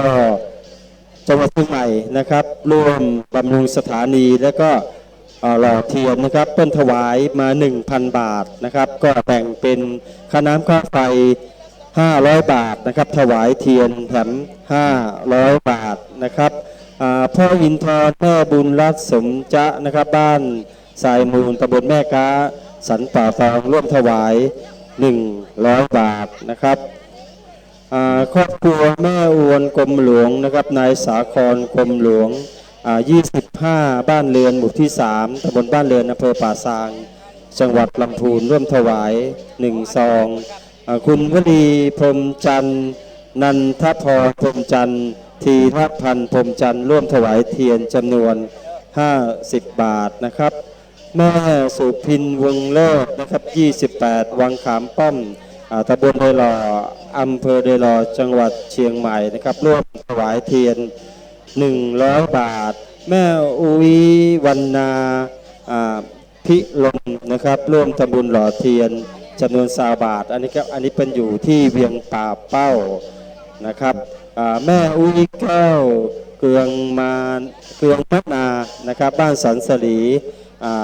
เวียงป่าเป้านะครับร่วมหล่อเทียนจำนวน50 บาทนะครับ แม่เอ้ยแก้วคำนะครับบ้านโลนะครับร่วมถวายจำนวน1 ซองนะครับนางแสงจันทร์นางแสงจันทร์กองนอกพร้อมครอบครัวร่วมหล่อเทียนนะครับอันนี้เป็นอยู่เวียงป่าเป้าจำนวน1 ซองนะครับแม่วิสมถาตุ้ยนะครับบ้านทุ่งหงทองร่วมถวาย1 ซองนะครับแม่ศรีพลอยพระดูใจบ้านโละหมู่4ตำบลบ่อสันสรีนะครับอันนี้เป็นอยู่เวียงป่าเป้าเชียงรายนะครับร่วมถวาย1 ซองคุณศรีดาตุดใจนะครับเวียงป่าเป้าบ้านโละนะครับร่วมถวาย1 ซองนะครับพ่อสมยศแม่ละไมยาลังสีนะครับบ้านสันมะเข็ดเวียงป่าเป้าถวายค่าน้ำค่าไฟจำนวน100 บาทพ่อสมยศแม่ละไมยาลังสีบ้านสันมะเข็ดนะครับร่วมถวายหล่อเทียนแถม100 บาทคุณกาบแก้วอินสว่างนะครับร่วมตะบุญหล่อเทียนนี่1 ซองนะครับแม่คำนวณนิลารัตน์นะครับมาจากเวียงป่าเป้านะครับร่วมถวายเทียนจำนวน1 ซองนะครับคุณทิพวรรณสันตะวงศ์นะครับร่วมถวาย1 ซองแม่แสงพลอยพิลารัตน์นะครับ118บ้านโลเวียงป่าเป้านะครับหล่อเทียนจำนวน60 บาทนะครับแม่เอ้ยตาคำนะครับร่วมหล่อเทียนจำนวน100 บาทพ่อใจแม่สายทองพิมพ์ป่านะครับพร้อมลูกหลานถวายทานไปหน้านะครับร่วมหล่อเทียนจำนวน100 บาทแม่พันนีปาทายะนะครับสันมาร์เก็ตจากเวียงป่าเป้าร่วมทำบุญ1 ซองนะครับดาราทองนะครับสันทุชัยเลขที่16วังขามป้อมดอยหล่อนะครับร่วมถวายเทียนจำนวน100 บาทครับแม่สิริการมูลศักดิ์ตำรงสันมะเข็ดนะครับเบียงป่าเป้าเชียงรายร่วมทำบุญ1 ซองคุณนายสุทัศน์นางรำไพชัยวันบ้าน3 ยอดซอย1นะครับป่าซางลำพูนร่วมทำบุญหล่อเทียนจำนวน100 บาทนะครับแม่จันดวงพรมบ้านห้วยโจ้จอมทองร่วมทำบุญหล่อเทียนจำนวน100 บาทนะครับแม่ฟองทองใจบ้านห้วยโจ้จอมทองร่วมทำบุญหล่อเทียนจำนวน50 บาทนะครับแม่จันตามงคลวานิชัยนะครับร่วมทำบุญหล่อเทียนจำนวน1 ซองนะครับแม่มนสิริสุขบ้านห้วยโจ้จอมทองนะครับร่วมทำบุญหล่อเทียนวัดช้างคำนะครับจำนวน1 ซอง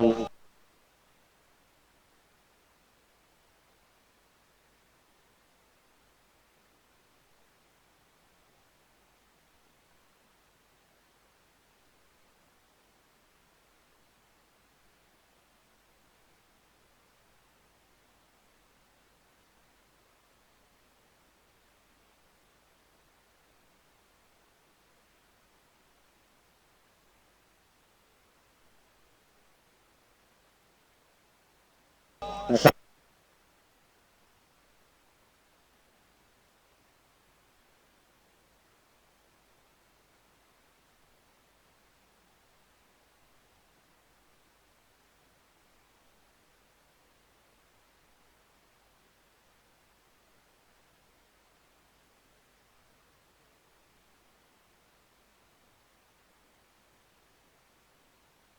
หนอแก้ว224/5ตำบลบ้านโฮงอำเภอเวียงตำบลบ้านโป่งอำเภอเวียงป่าเป้าเชียงรายนะครับร่วมถวายซอง1 ซองด้วยกันนะครับแม่อุ้ยสางนางมณีมาตาร่วมถวายเทียนจำนวน1 ซองครับไม้มีพ่อป๋าแม่รัตนา เอกเลืองบ้านเรือนป่าซางร่วมทำบุญถวายเทียนจำนวน100 บาทศรัทธาแม่ตองล่าดีร่วมทำบุญนะครับอันนี้เป็นอยู่บ้านสันห่าวจำนวน50 บาทนะครับครับผมวางเลยนะครับวางเลยนะครับเดี๋ยวจะด้วยประกาศรายชื่อตอนนี้ความศรัทธานี่เต็มไปหมดเลยนะครับด้านหน้านะครับก็เป็นที่น่ายินดีครับผมแม่ครับผมได้เลยครับฝากมาหอมเดี๋ยวประกาศรายชื่อผู้มดมาเนอแม่จะหอมต่างหากนะครับเพิ่นฝากมานะครับยินดีครับแม่ครับครับผมหอมข้าวน้ำข้าวไฟก็ได้หอมที่เดียวกันหมดเนี่ยครับก็เดี๋ยวจะแยกคือนะครับเพราะว่าตอนนี้เจ้าหน้าที่เรามีจำกัด นะครับที่จะดูแลอำนวยความสะดวกเพราะว่าตอนนี้ที่หน้าบริเวณฝ่ายประชาสัมพันธ์นั้นก็เนืองแน่นไปด้วยขึ้นสีขาวนะครับคณะศรัทธาพ่อสาวแม่เปงปัญญาจันทร์บ้านห้วยโจนะครับพร้อมครอบครัวถวาย100 บาทไอ้แม่เอานี่ไปโตนะครับเอานี่ไปโตครับเดี๋ยวไปทางปุ๊บครับผมขออนุญาตใช้ซองก่อนเนาะอันนี้มาแก้วนะครับปัญญาวัยนะครับอันนี้ต้นจะถวาย100 บาทนะครับ100 บาทแม่วางนี่ครับเดี๋ยวว่ากันตามลำดับนะแม่เนาะลงมาโอ้ตอนนี้ต้องบอกว่าด้านหน้าของผมนี่นะเต็มไปด้วยคณะศรัทธาเลยนะครับแม่วางเลยนะครับเดี๋ยวผมจัดซองก่อนนะครับเพราะว่าตอนนี้ซองมีปริมาณมากๆเลยนะครับคุณวาทินวิราวันนะครับบุญมาพร้อมครอบครัวนะครับ115บ้านหวายมะกอกป่าซางนะครับร่วมทำบุญ1 ซองนะครับหมายมีนายสมบูรณ์นางพันโสดสมห้วยโจ้จอมทองนะครับร่วมทำบุญ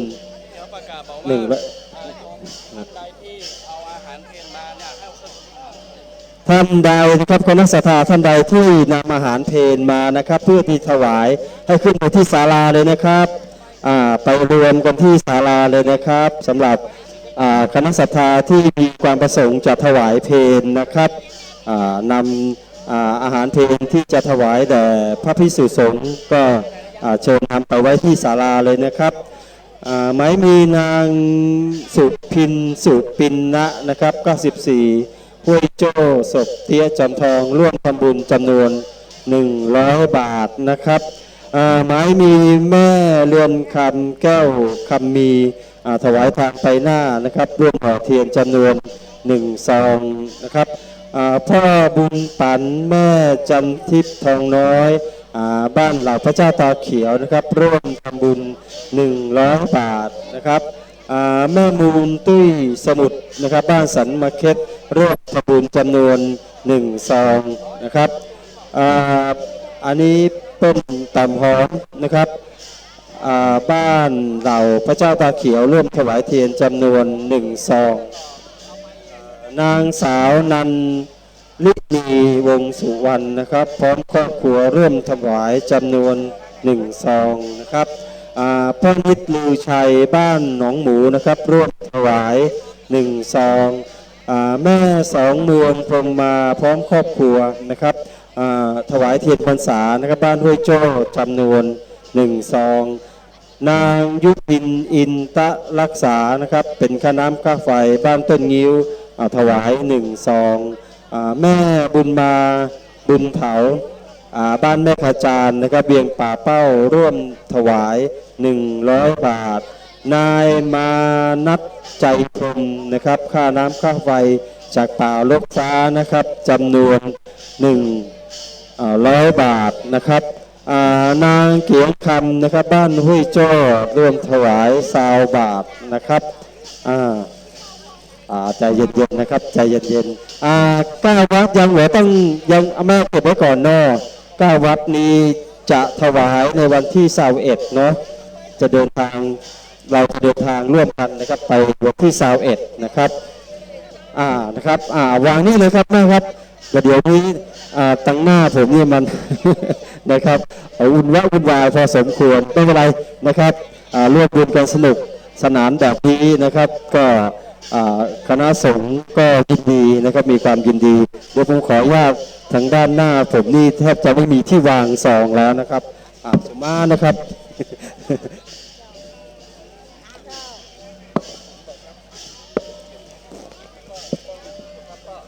พ่อมีถุงเปล่าใส่ถุงเปล่ากันพ่อ โอ้ก็มาสตางค์ทั้งหมดอ่ะ แม่ใส่ถุงเปล่าก็มันมีที่วางครับเอามัน เราไปลืมเราขวางไว้หรอ ไว้ที่ครับคราวนี้ยังหลั่งไหลมาอยู่เรื่อยๆนะครับคณะศรัทธาจากทั่วทุกสารทิศนะครับก็ยินดีนะครับคลื่นสีขาวของเราจะอยู่ได้ด้วยแรงศรัทธานะครับจากสายบุญทุกท่านพ่อเย็นสวัสดีครับลุงเย็นครับป้าลุงเย็นนะครับป้าบุญเย็นวิชาเถินก็ถวายเพื่อซื้อที่ดินนะครับแล้วก็อยู่บ้านหนองบัวเวียงป่าเป้านะครับจำนวน200 บาทเอานุโมทนาบุญกับป้าเย็นไปนะครับวันนี้เพิ่นมากันหลายคณะแล้วก็มากันหลายกันนะครับเดี๋ยวผมขออนุญาตจับตรงนี้นิดนึงนะครับเพราะว่าขนาดนี้ตรงด้านหน้ากองประชาสัมพันธ์ก็มีคณะศรัทธาเป็นจำนวนมากนะครับหมายมีแม่หลวงสุพิมพ์ไล่ลุ่งนะครับบ้านสันโชคพัฒนาเวียงป่าเป้าร่วมถวายเทียนนะครับจำนวน1 ซองผมเขียนมาได้นี่แม่เนอะก็เดี๋ยวผมกำไม้ไว้เดี๋ยวแม่ขอให้เจ้าหน้าที่ต่างปูนเขียนนะครับสุมานะครับแม่ครับนะครับเดี๋ยววางสาบไม้แล้วมาได้เพราะว่าตอนที่เราออกอากาศอยู่นะครับถ้าเราหยุดพูดวิทยุก็จะเงียบนะครับวิทยุจะเงียบนะครับเพราะนั้นก็อยากจะให้มีการพูดต่อเนื่องไปเรื่อยๆนะครับแม่จะเขียนเห็นว่ามีเจ้าหน้าที่ค่อยๆมากันนะครับเราดูว่าตรงหน้าถ้ามันหลวมๆเมื่อไหร่ก็เดินเข้ามานะครับแต่ถ้ายังแน่นๆก็รออยู่บ้านนอกก่อนนะครับถ้ามาเบียดเสียดกันมันก็จะจ้าโตยแล้วก็อากาศก็จะร้อนพอสมควรตอนนี้นะครับตอนนี้อากาศร้อนพอสมควรเดี๋ยวผมมีซองอยู่ด้านหน้านั้นนับร้อยนะครับที่จะต้องประกาศรายชื่อนะครับนี้พลานชอบม่วนพลานกันเองก็มาจากเวียงป่าเป้าตั้งแต่เช้าเลยนะครับก็มาช่วยครับผม มาช่วยประชาสัมพันธ์นะครับนะครับผมขอว่าใช้เวลานี้ประกาศอนุโมทนาบุญกันต่อเลยครับเริ่มทำบุญนะครับแม่อุ้ยเต็งหม่องเผือกนะครับอันนี้42 หมู่ 5ตำบลทุ่งปีแม่วางร่วมทำบุญ1 ซองนะครับแม่ศรีวัยเท้าการนะครับบ้านโชคชัยพัฒนาเวียงป่าเป้าร่วมทำบุญ1 ซองนะครับแม่นลินทร์แก้ววิโลนะครับบ้านโชคชัยพัฒนาเวียงป่าเป้านะครับร่วมถวาย1 ซองนะครับป้าปัญญากันทวีนะครับเวียงป่าเป้าร่วมถวาย1 ซองนายสิงห์คำนางแก้วพันดีนะครับโยนิดนะครับ295บ้านสันสลีตำบลสันสลีเวียงป่าเป้าเชียงรายนะครับร่วมถวาย100 บาทนะครับแม่ของคำทาอาจภัยนะครับบ้านสันสลีเวียงป่าเป้าร่วมถวาย50 บาทนะครับศรัทธานายวิทูลเอกเลืองบ้านศรีชุมตำบลบ้านเรือนอำเภอป่าซางจังหวัดลำพูนนะครับร่วมถวาย1 ซองศรัทธาเด็กชายเอกกลินเอกเลืองบ้านศรีชุมตำบลบ้านเรือนอำเภอป่าซางนะครับลำพูนแล้วก็อุทิศส่วนกุศลให้คุณพ่อวิคุณเอกเลือนนะครับร่วมถวาย1 ซองวางเลยครับแม่วางเลยครับวางตรงนี้เลยครับวางเลยครับ หมายมีแม่แสงล่ากรมหลวงนะครับ29หนองข้อแม่กาสันป่าตองเชียงใหม่ร่วมถวาย100 บาทนะครับนางแก้วนาชัยบุตรพร้อมครอบครัวอุทิศให้แม่วิขาวป้าวิล่าหนอนะครับนายศรีทนทางจันทากองจันทร์ ร่วมถวาย100 บาทนางแก้วนาชัยบุตรนะครับอุทิศให้เจ้ากรรมนายเวรเทวบุตรเทวดาทั้งหลายจำนวน40 บาทแม่ผัวแม่แอลนะครับร่วมทำบุญถวาย40 บาทพ่อต้อมแก้วลูนนะครับร่วมทำบุญถวาย100 บาทพ่อของแก้วแม่เกียงคำแก้วสาวอันนี้เป็นอยู่เหล่าเป้านะครับร่วมถวาย50 บาทพ่อพาแม่นงนุชขันแก้วร่วมทำบุญหล่อเทียนบ้านเหล่าเป้านะครับร่วมถวายจำนวน50 บาทพ่อเศษแม่นวลหลวงแก้วบ้านสิริมังคลาจารย์นะครับร่วมทำบุญหล่อเทียนจำนวน100 บาทนายธีรพงษ์นางคำล่าวงฟั่นบ้านสิริมังคลาจารย์นะครับตำบลดอยหล่ออำเภอดอยหล่ออุทิศไปหาพ่อน้อยคันธาแม่ดา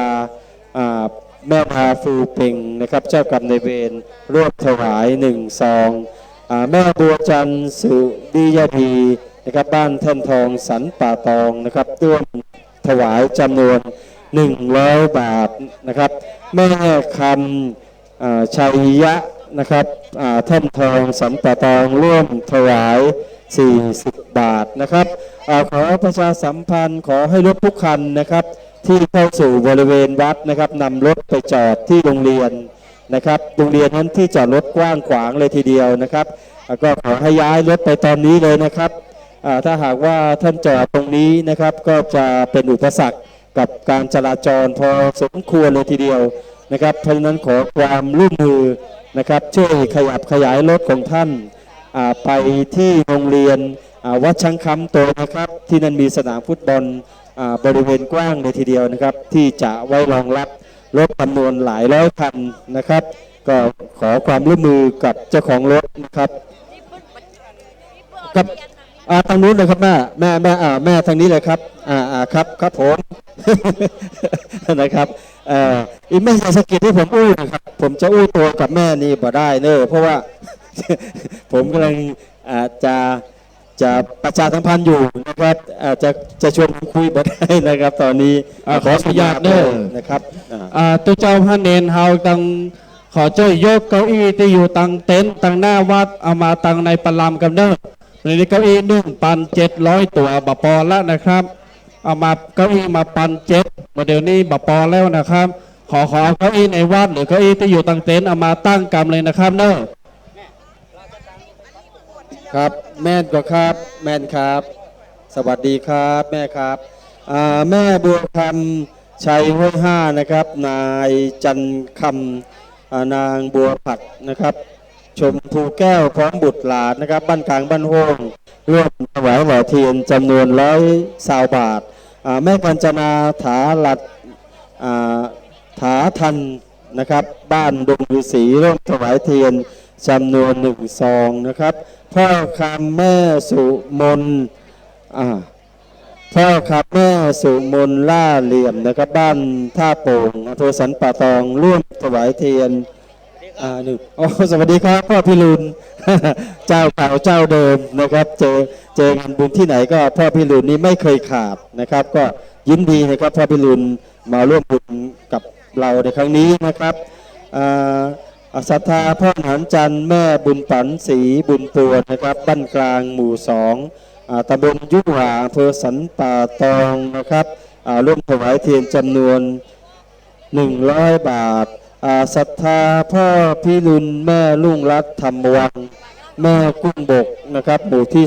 2ตำบลสันกลางอำเภอสันป่าตองนะครับร่วมทำบุญหล่อเทียนจำนวน120 บาทนะครับแม่ยวงแก้ววรรณะนะครับบ้านโป่งเทวีเวียงป่าเป้านะครับร่วมถวายเทียน100 บาทสันยินจันนิ้งนะครับ129 หมู่ 14ตำบลลีอำเภอลีจังหวัดลำพูนนะครับร่วมหล่อเทียนจำนวน1 ซองแม่วรรดาอินทนุพร้อมลูกหลานตาลไปหน้านะครับอันนี้เป็นอยู่บ้านศพร้องนะครับร่วมถวายเทียน1 ซองนางสายทองนางดวงนภานาคลิน นายณัฐพงษ์ดาวเรืองนะครับตามไปหน้าจำนวน1 ซองนะครับแม่ปันวงศรีนอบ้านโป่งเทวีครับเบียงป่าเป้าร่วมทำบุญจำนวน40 บาทนะครับนายบุญลือแก้วย้อยนะครับนางวนิดาหลวงปางอ้ายบ้านสายทองตำบลบ้านเรือนนะครับร่วมถวายเทียนจำนวน100 บาทแม่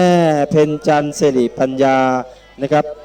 16หมู่ที่7ตำบลเวียงอำเภอเวียงป่าเป้าจำนวน100 บาทขออนุญาตดีเจกัมเนอร์พระทายาทยอมท่านใดที่เอาน้ำขมิ้นส้มปล่อยมาขอความเมตตาเอามารวมกับที่บาทน้ำมนต์ใหญ่ที่ซุ้มจาตานี่เลยนะครับเนอะไผ่ที่เอาน้ำส้มปล่อยน้ำขมิ้นส้มปล่อยใส่ควาใส่สลงมาขอเมตตามาหอมกันเพื่อที่จะได้สิจาตาแล้วก็บุตรจะได้ปะพรมน้ำมนต์แล้วก็แจกจ่ายญาติโยมเพื่อเป็นสิริมงคลที่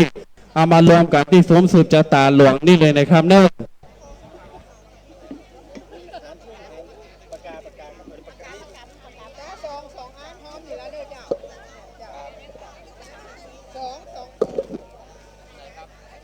แม่ยังครับ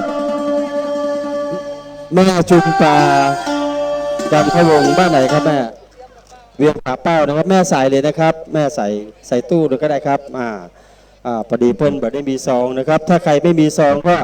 มาได้นะครับมีเจ้าหน้าที่นะครับครับผมได้ครับเนี่ยครับไว้ที่เนี่ยนะครับเดี๋ยวผมประกาศให้นะครับสาธุนะครับแม่หมายมีคุณรพันธ์นะครับธานุตันนะครับบ้านห้วยโจ้นะครับร่วมทำบุญ1 ซองแม่อยู่ตรงหน้าก็ได้ครับเราต้องมาห้อมผมแม่เอาซองมาห้อมผมเลยนะครับใจเย็นๆครับเดี๋ยวผมประกาศให้ทุกคนนะครับมีเวลาประกาศให้ทุกคนมาล้อมตัวผมนะครับ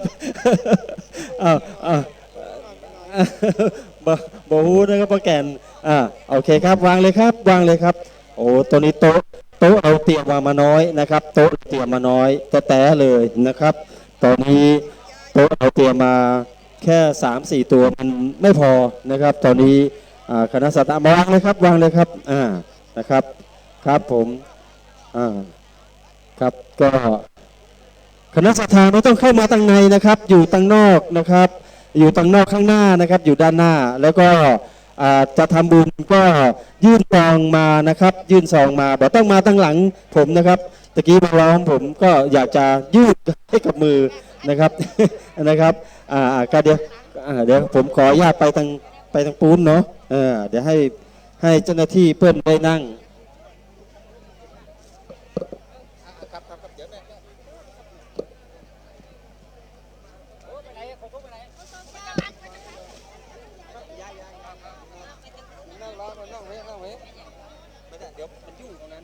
ยุ่งตรงนั้นถ้าได้แล้วมาทางนี้วันนี้นะตรงนี้ผมขอขยายที่ก่อนนะครับตอนนี้ตรงด้านหน้าก็ค่อนข้างจะชลมุนพอสมควร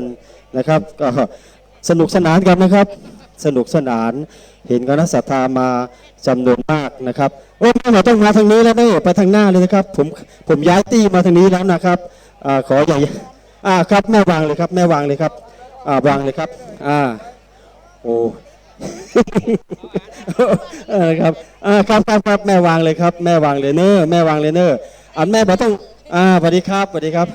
อกต้องโตผมเข้ามานะครับอยู่ทางหน้านั่นเลยนะครับเดี๋ยวพ่อแก่นจะเก็บมาตั้งให้ผมตั้งในนี่นะครับเพราะว่า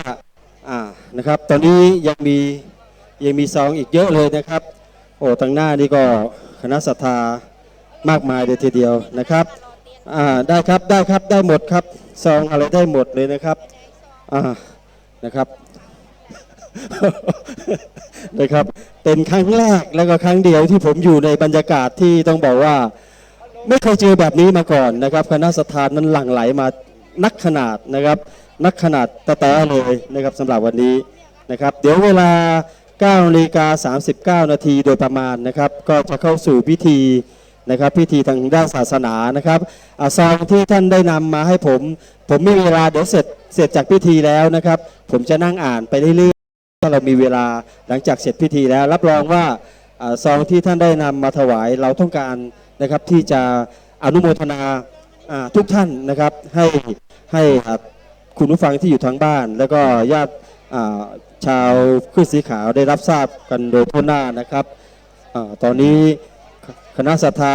บอกอยู่ทางนอกนี่บ่ไหวแล้วเข้ามาทางใน นะครับ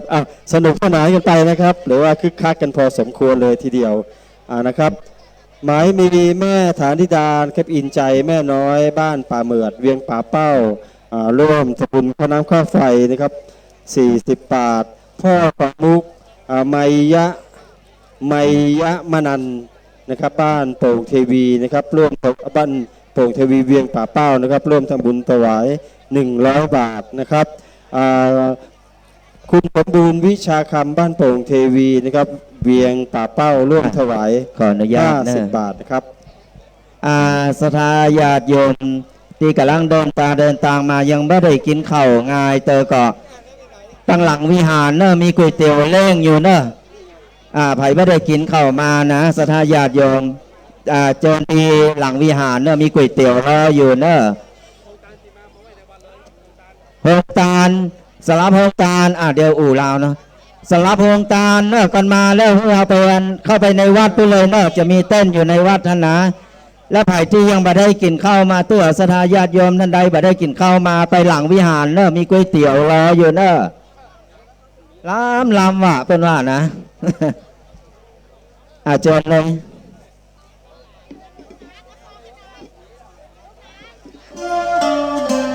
ก็ขอโอกาสนี้ใช้เวลานะครับอนุโมทนาต่อเลยนะครับนางสาวพิชาพรกันทรัตน์นะครับร่วมทำบุญ1 ซองนะครับนายพักดีนางเจนจิราตะมังนะครับอุทิศไปหาพ่อกมลเตจะสุรินนะครับถวาย1 ซองแม่บัวจันชัยปัญญานะครับ38บ้านหนองหลวงนะครับเวียงหนองร่องลำพูนนะครับถวาย100 บาท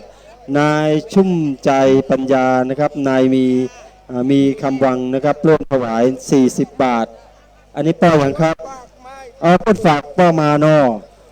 นี่บ่ได้ใส่ซองนะครับวางนี่เลยครับวางเราเทียนครับวางนี่เลยครับแม่เลยปิงวัฒนกุลแม่ตื่นนะครับหมู่ที่11อำเภอลีร่วมทำบุญหล่อเทียนนะครับแล้วก็มีพ่อทองชมพูแม่ตาร่วมทำบุญหล่อเทียนอันนี้150 บาทกับ100 บาทหมู่ที่1เนี่ยป้อนอรวมแล้ว250นะครับครับใส่แล้วก็เอารวบรวมใส่ถุงไว้ก่อนนะครับรายชื่อทยอยมาวางไว้เลยนะครับเดี๋ยวผมจะตอนนี้คณะศรัทธาตามผมเข้ามาในเต็นท์อีก นะครับ นะครับอย่างไรก็จะยื่นให้กับมือนะครับเข้าใจครับเข้าใจใจเย็นๆครับใจเย็นครับเพราะว่าแม่วางเลยครับแม่วางเลยเนาะแม่คำมาใจตุ๋ยนะครับบ้านท่าโป่งร่วมถวาย1 ซองนางอรพินจันหนิ่งวางเลยครับแม่ไม่ต้องครับแม่วางเลยครับนางอรพินจันนิ่วนะครับ179หมู่14ตำบลลี้อำเภอลี้ลำพูนร่วมถวาย1 ซองแม่อรวรรณทำทองนะครับบ้านไร่กอตาร่วมทำบุญ9 วัดนะครับ100 บาทขออนุญาตกันนะครับญาติโยมฝ่ายบนที่จะมารับเบอร์ติดหน้ารถนะครับที่จะไปตานเตียน9 วัดนะครับมาดี21ตอนนี้ท่านพระครูพิวัฒนวิกรมท่านอาจารย์บรรยงวัดป่าตังเจริญมาถึงแล้วท่านใดที่มีเป็นหัวหน้าสายรถสายเชียงใหม่เพื่อมารับเบอร์รถที่ท่านอาจารย์บรรยงได้ในประลัมพิธีรูปแรกเลยนะครับตัวน้อยๆรูปแรกเลยนะครับเพราะฉะนั้นไผ่จะมาเอาเบอร์รถให้มาเอาได้เลยนะครับท่านทั้งหลายเนอะ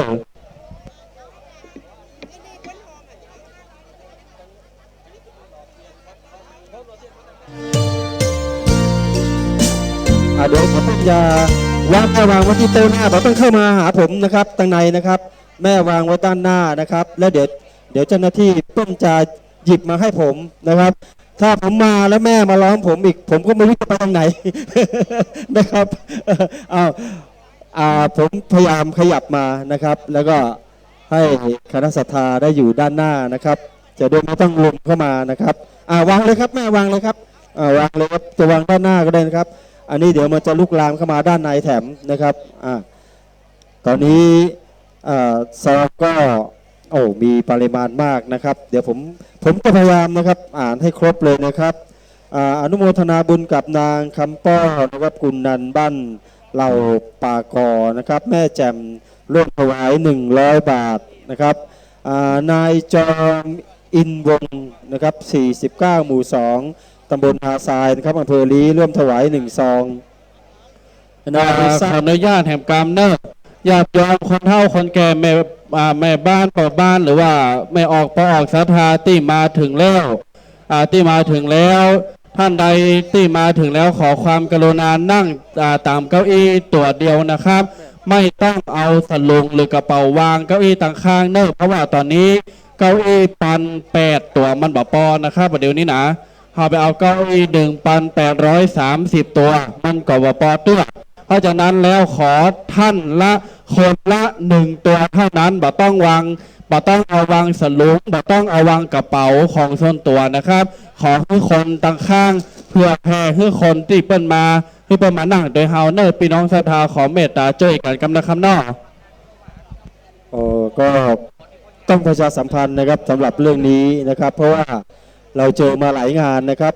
เก้าอี้เราวางไว้500 ตัวคนนั่งประมาณ200ก็เต็มเพราะว่าอีกตัวหนึ่งไปวางของนะครับเพราะนั้นขอความเสียสละนะครับเราแบ่งกันนั่งนะครับของที่ท่านนำมาถือไว้กับตัววางไว้ที่ตักถือไว้กับตัวนะครับอย่าไปเอาของท่านไปวางบนเก้าอี้นะครับซึ่งเก้าอี้เราจัดไว้ให้คนนั่งนะครับเห็นมาหลายงานนะครับว่ามักจะเป็นแบบนี้นะครับมันก็ขอให้เสียสละกันนะครับสำหรับเก้าอี้ที่เราจัดไว้รองรับหลายพันตัวนะครับวันนี้ก็ท่านมีของที่ตัวมาก็ให้ไว้บนตักนะครับวางที่ตัวนะครับช่วงนี้ก็ขออนุญาตใช้เวลาประชาสัมพันธ์นะครับแม่ทาปินสุบินพร้อมกันในตอนนี้คณะนาฏศิลป์ลีลาฮักห้วยส้มนะครับจากวัดห้วยส้มอำเภอสันป่าตองเชียงใหม่โดยแม่ครูตั้งหลายพร้อมกับเยาวชนจะได้ทำการแสดง2 ชุดโดยการชุดแรกเป็นชุดฟ้อนศิลป์5ชุดที่2เป็นชุดฟ้อนสันป่าตองเชียงใหม่พี่น้องศรัทธาปรบมือต้อนรับให้กำลังใจตัวนะครับชมรับฟังเคยครองโอ้สันป่าตองมองใจข้าเจ้าข้างหน้าเลยนะครับถามกันเลยครับนายจันฉายชัยพรมนะครับแสนพรมทุกปีนะครับรวมทำบุญ40 บาทนะครับแม่ครับพ่อน้อยสุขแม่น้อยนะ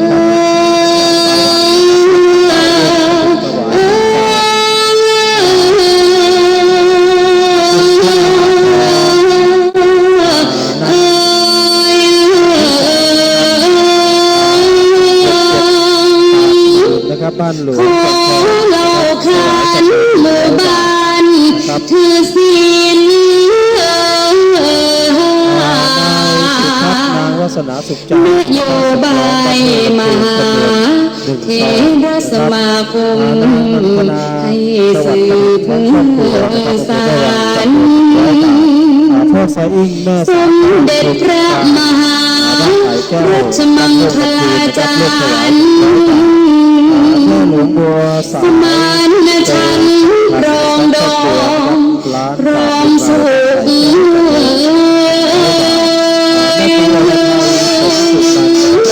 มงโตนอำเภอบ้านโป่งลำพูนจำนวน100 บาทนะครับนางสาวสุภาที่มีคนกลางนะครับบ้านไหนแก้วในบ้านโป่งจังหวัดเพชรบูรณ์จำนวน100 บาทนางวิไลวันชนวิศวกุลและบ้านไหนแก้วจำนวนศีลข้อหนึ่งเว้นจากการฆ่าสัตว์อย่าไปตัดรอนชีวิตให้ดับสูญสร้างกุศลผลบุญให้เพิ่มพูนจะเกิดคุณแก่สัตว์และที่ไกลศีลข้อ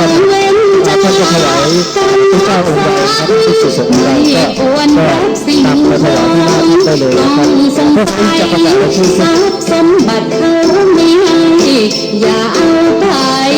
หวยบันไลสิ่งของต้องใช้คืนสินข้อสามเว้นจากตามกาเลผิดประเพณีไทยใจเป็นอื่นอยากนึกผิดนอกใจไม่หวนคืนไม่ฟื้นตื่นหายเอาเวจีสินข้อสี่เว้นจากการพูดเท็จด้วยจงเจตเลสไหนให้เสื่อมเสียชื่อเสียงอับอายไม่พาทีคอยคำนี้พาพี่น้องมองใจกันสิ่งข้อห้าเว้นจากของเมาที่เศร้าเพราะเมไรร้ายมันขาดสติยับยั้งอารมณ์กันแทนค่าพันเพราะข้อนี้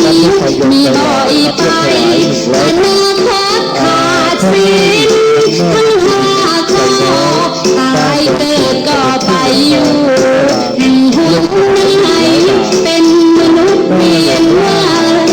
ทั้งกายใจเป็นบ้าใบใจเสื่อมสาม 100 บาทนะครับ ตามทางเลย ซอยนะครับเวียงเวียงหนองร่องลำพูนนะครับร่วมถวาย 60 บาทนางอำพรนันตะลองนะครับ42/2นะครับเพื่อขวัญใจหนองยวงบ้านเวียงหนองร่องลำพูนนะครับร่วมถวาย 100 บาทครับแม่ครูทองลิวแม่ลำจวนพรหมพันธ์บ้านศพร้องอำเภอบ้านโฮ่งจังหวัดลำพูนนะครับแม่บางเลยครับบริจาคซื้อที่ดินจำนวน 200 บาท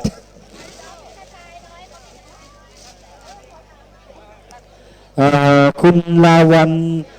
วางเลยครับแม่วางเลยครับคุณลาวันอินตะหล่อนะครับแฟนครอบครัวร่วมถวาย1 ซองพ่อนักกิจแม่ครูอัมภัย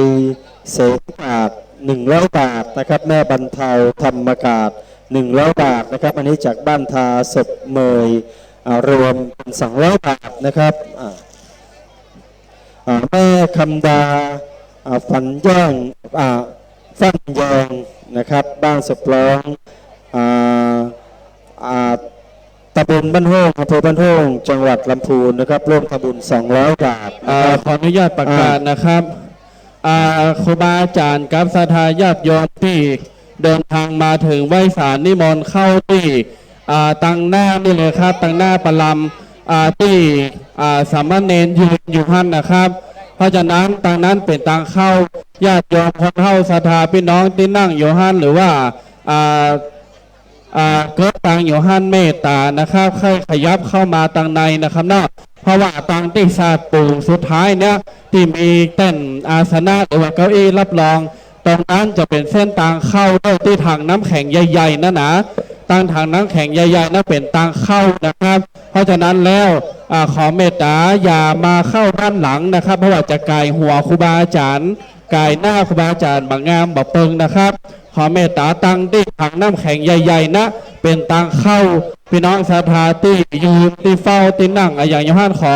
แปลงจ้องว่างไว้กรรมขอน้องสามเณรหรือว่าทางคณะกรรมการตุเจ้าพระเนรที่ยืนที่อยู่ห้านเคลียร์สถานที่ตรงนั้นตัวนะครับเนอะเมตตาตัวนะครับ ได้ครับเขียนชื่อเลยครับเขียนชื่อเลย ก็ขออนุโมทนาบุญต่อนะครับเพื่อเป็นการต่อเนื่องส่วนผู้พิธีนะครับสวัสดีครับถ้าหากว่ามีผู้พิธีเมื่อไหร่นะครับก็กราบนิมนต์ทางด้านเวทีด้านประลัมพิธีเลยนะครับหมายมีพ่อสุขแม่นินยาลักษณ์สุภาวงศ์นะครับ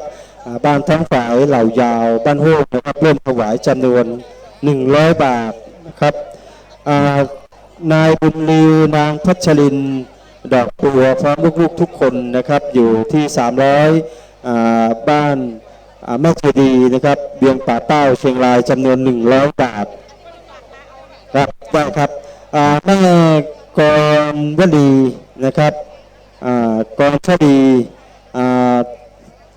โอ้นี่อนันต์นะครับนามสกุลอนันต์นะครับบ้านแม่ขจารนะครับแม่เจดีย์เวียงป่าเป้านะครับร่วมถวายจำนวน100 บาทนางสาวตะวาวอนันต์นะครับบ้านแม่ขจารเวียงป่าเป้าเชียงราย100 บาทอย่างไรนี้นะครับแม่ ขอ วาง เม นี่ ตตา นะครับ เนอร์ประกาศนะครับไหว้สานิมนต์ครูบาอาจารย์พระนักจัดรายการวิทยุทุกรูปนะครับตลอดจนถึงพระสงฆ์พิธีในตำบลมะกอกและใกล้เคียงที่ได้นิมนต์มา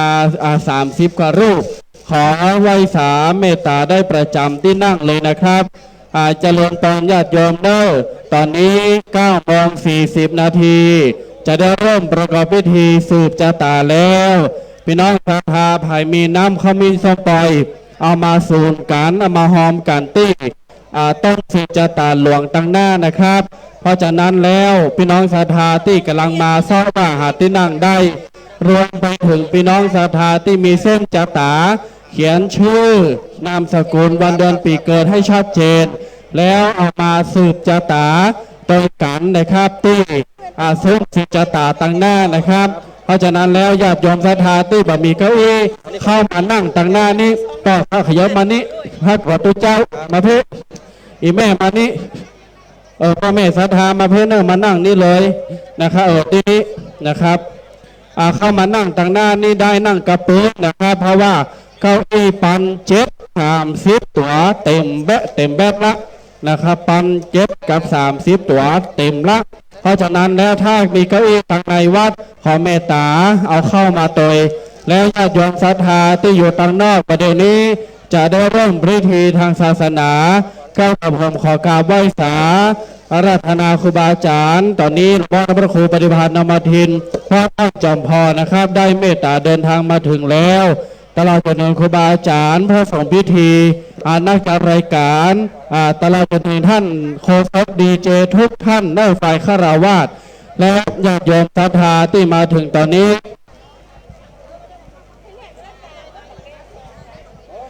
ตอนนี้จะได้เริ่มพิธีแล้วญาติโยมศรัทธาไถ่ที่ใครได้เก้าอี้ตอนนี้เจ้าหน้าที่งดบริการทุกประการให้ช่วยเหลือตัวเองก้นไผ่ก้นมันเด้อพระเจ้าบอกเกลแล้วเด้อ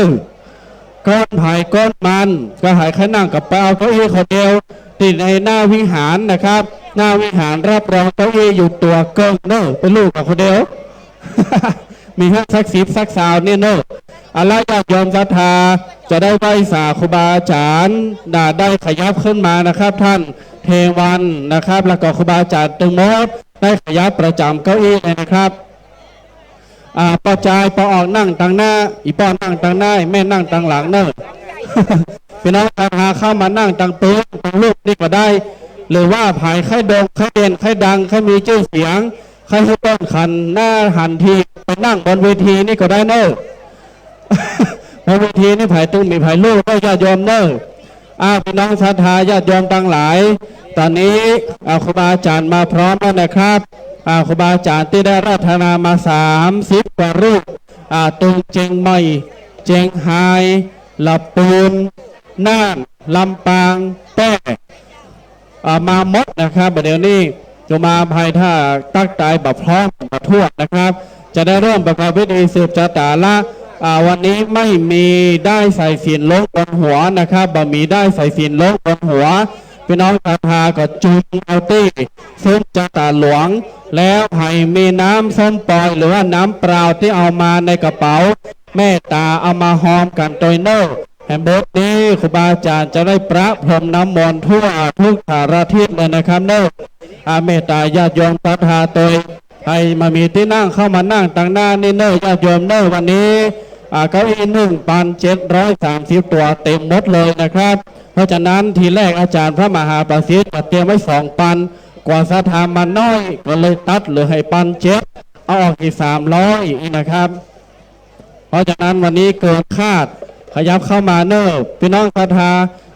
ไหว้สาครูบาตัวแดง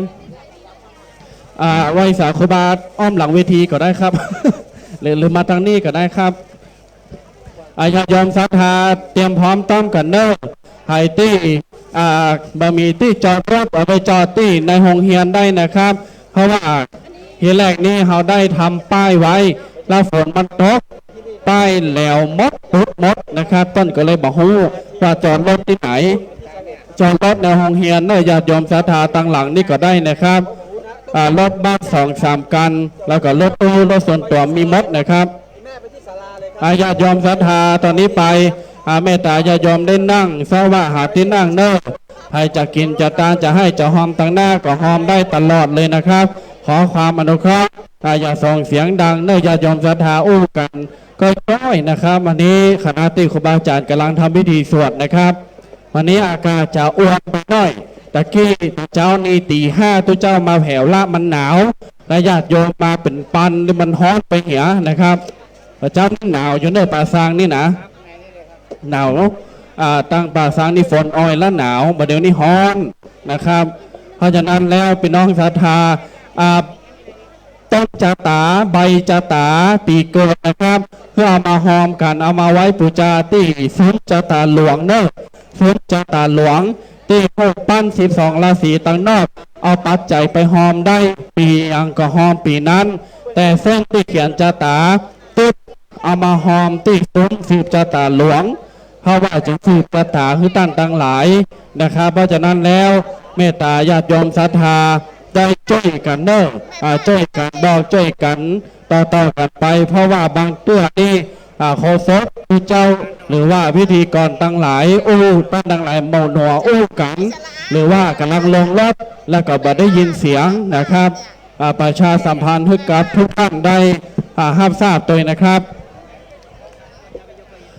ประจายของป้าบ้านหรือว่าเนนไปยกเก้าอี้ต่างในวัดมาเลยเนอะเก้าอี้ในวัดประเดี๋ยวนี้มีต่างในขนมาหมด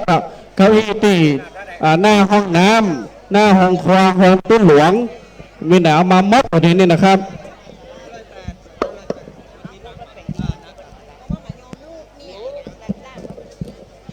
ก็ช่วงเวลาที่มีอยู่นะครับก็ขออนุญาตประกาศอนุโมทนานะครับแม่สมมาคำตุ้ยนะครับซื้อที่ดินนะครับอันนี้เป็นอยู่บ้านปัทางเจริญโบราณจำนวน1 ซองนะครับนายคำพรมนางคำปันจูมารีบ้านปัทางเจริญนะครับร่วมถวายเทียนนะครับจำนวน200 บาทอันนี้เป็นอยู่ร้านคำปันการค้านะครับปากทางเจริญ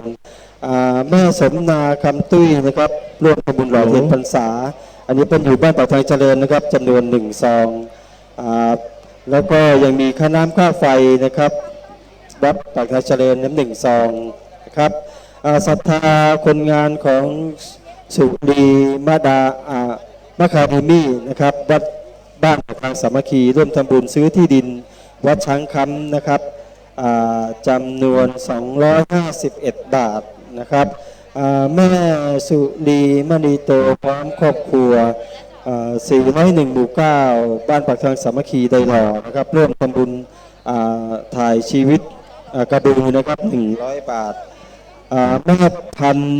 ชัยยองนะครับร่วมทำบุญให้พ่อเมืองบ้านปากทางสามัคคีนะครับถ่ายชีวิตกระดูจำนวน 1,000 บาทนะครับแม่พันชัยยองบ้านปากทางสามัคคีนะครับซื้อที่ดินจำนวน100 บาทแม่ติ๊กทับทานบ้านดงขี้เหล็กบ้านโฮมลำพูนร่วมซื้อที่ดินจำนวน100 บาทไม้มีแม่คำปันจิณปันนะครับแม่แจ่มร่วมทำบุญ1 ซองนางสาวสาราลมนางสว่างจิตนะครับแล้วก็มีโรงพริกนะครับเพียหมูเลี้ยงโรงพริกเคียหมูนะครับร่วมทำบุญ 3,200 บาทโอ้นี่เป็นใส่ซองมานะครับอนุโมทนาบุญกับคณะศรัทธานางสาวสุภาลมตันกมลนะครับแล้วก็นายสว่างจิตภูปั่นนะครับอันนี้แล้วยังมีพันเอกวีรวุฒิผู้กิจพิวัตรนะครับจากโรงพริกเคียหมูนะครับถวายจำนวน 3,200 บาทอันนี้เปิ้ลบอกได้มีที่พ่อยศนะครับพ่อยศร่วมทำบุญถวาย100 บาทนะครับจากบ้านโฮงลำพูน นะครับนางสาวสุภัสภานะครับนางสาวสุพิชชากำหนดทรัพย์นางสุพินสินทุใสนะครับ13วังขามป้อมดงหอเชียงใหม่นะครับร่วมทำบุญ100 บาทแล้วก็ทานที่ดินแถม100 บาทนะครับนางสาวนิภาวันบ้านตรงดอนนะครับเจ้าห่มลำปางร่วมถวายจำนวน100 บาทนางบุญเต็งนะครับจิตหลวง65/2 ดอยหินมะกอกป่าซางนะครับร่วมทำบุญจำนวน50 บาทคุณอำนวยทรายค้าพร้อมครอบครัวนะครับพวกตับจ้อยนะครับร่วมทำบุญจำนวน40 บาทแม่หลวงร่วมหล่อเทียนนะครับ20 บาทคุณนำพรสัตตูตานะครับ109ห้วยไหท่าผาแม่จันเชียงใหม่นะครับร่วมทำบุญ100 บาทพ่อคำแม่วันขัดถิน50ป่ามุงมะกอกนะครับป่าซางร่วมทำบุญ100 บาทขออนุญาตนะครับกราบเรียนไหว้สาพระมหาเถรานุเถระเจ้าคณะพระสังฆาธิการทุกรูปเจริญพรญาติโยมศรัทธาผู้ใจบุญคลื่นสีขาวยิ่งใหญ่วันนี้ทุกท่านทุกคนบัดนี้เถิงตรงกาลเวลาที่จะได้ประกอบพิธีทางศาสนาเจริญพุทธมนต์สืบพระราชตาแบบเบ้าล้านนาต่างอารยประเพณีของครูบาอาจารย์บ้านเฮาเมืองเฮาเนอร์ไหว้สาท่านพระครูปิวัฒนวิกรมได้มานั่งตังหัวนี่นะครับตลอดจนถึงไหว้สาครูบาอาจารย์เพื่อส่งพิธีตึงมอดเลยนะครับนักจัดรายการทุกรูปและพระสงฆ์ที่อาราธนามาประจำเก้าอี้บัดนี้ได้เวลาที่จะประกอบพิธีทางศาสนาแล้วพี่น้องศรัทธาได้แปลงจิตให้ใสแปลงใจให้ดีฮอนจังมันเนอร์วีไผ่วีมันเนอร์วันนี้นะไหว้สาท่านพระมหาประสิทธิ์ธรรมาพินันโทปรริยนธรรม8 ประโยคเจ้าวาดวัดจังกรรมในนามประธานดำเนินการในไฟวัดทางคำวันนี้ได้เป็นประธานจุดธูปเทียนปูชาพระรัตนตรัยบูชาไฟไหว้พระไหว้สารัตนาโอกาสนี้ครับญาติโยมศรัทธาไหว้สาประนมมือเนอตอนนี้ท่านอาจารย์พระมหาประสิทธิ์วัดจังกรรมกำลังจุดธูปเทียนปูชาพระรัตนตรัยตามลำดับเขาจะได้เคารพศีลธรรมกรรมฐานปูชายังพระพุทธพระธรรมพระสงฆ์และครูบาอาจารย์เจ้าทั้งหลายตามอารยประเพณีคนดีมีศีลมีธรรมของเฮาเน่ากับบันนี้พร้อมกันนะครับ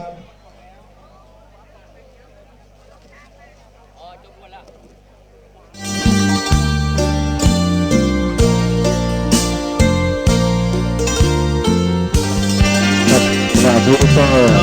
ยแสงธรรมงามบันเจิดเลิศล้ำหล่อเป็นพรรษาประจำปีที่14นะครับ2562นะครับ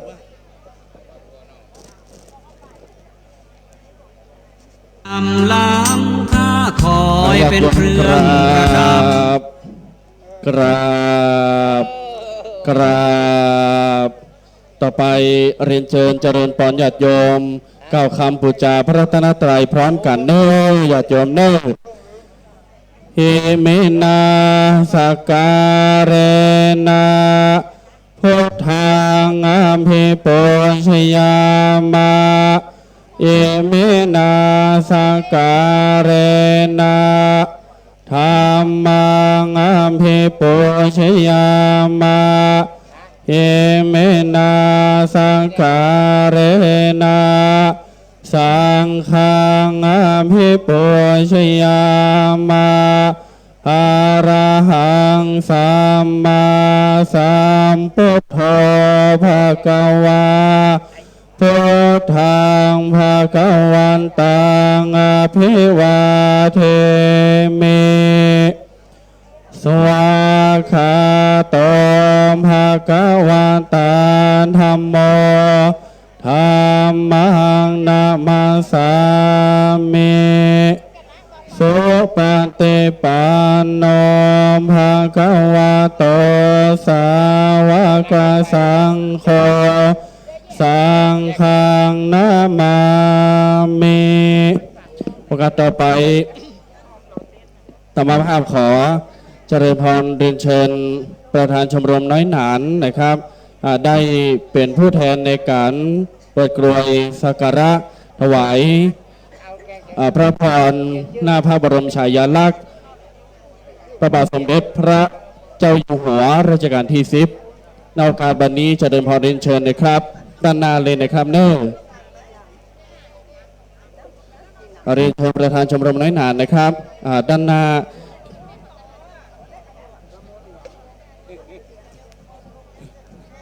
ในส่วนนี้เราจะได้เคารพทั้งสองสถาบันนะครับทั้งสถาบันศาสนาและพระมหากษัตริย์อันมีลักตียึดเหนี่ยวจิตใจของเจ้าพุทธของเราเป็นอันหนึ่งอันเดียวกันทำให้กลมเกลียวกันตั้งแต่อดีตจนถึงปัจจุบันวันนี้อยู่ได้ก็เพราะลักศาสนาและพระมหากษัตริย์นะครับ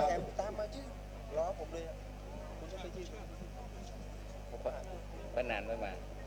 ก็นานวันนี้เป็นศพตอนแรกว่าจะมาด้วยกันศพบ้านมีครับเสียวันนี้กันศพบ้านผมเป็นเจ้าวัดทุ่งทองอาจารย์เสียวันนี้กันส่งหมดเลยยังหรอก็แม่ก็แบบนี้เนาะตอนแรกวันนั้นกันแล้วว่าจะมาด้วยกัน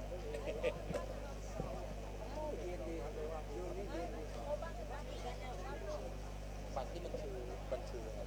ลงทะเบียนไม่เนี่ยผมก็ไม่เข้าใจมันน่ากลัวมันโต๊ะมันต้องมีมากกว่านี้คนเป็นพันคนเป็นพันน่ะคนเป็นพันน่ะต้องมีโต๊ะ105-6 จุดให้กระจายกันไปขัดโวยแท้เลย พี่น้องตันทั้งหลายอธิษฐานบุญบารมีเด้อจักใดอาราธนาศีลไปพร้อมๆกันนะครับ มายังพันเตวิสุงวิสุงลักขณทายาติสลาเนนะสหปัญจศีลานิยาจามาทุติยัมปิมะยังพันเตวิสุงวิสุงลักขณทายาติสลาเนนะสหปัญจศีลานิยาจามาตาติยัมปิมะยังพันเตวิสุงวิสุงลักขณทายาติสลาเนนะสหปัญจศีลานิยาจามาโตอะระหะโตสัมมาสัมพุทธัสสะนะโม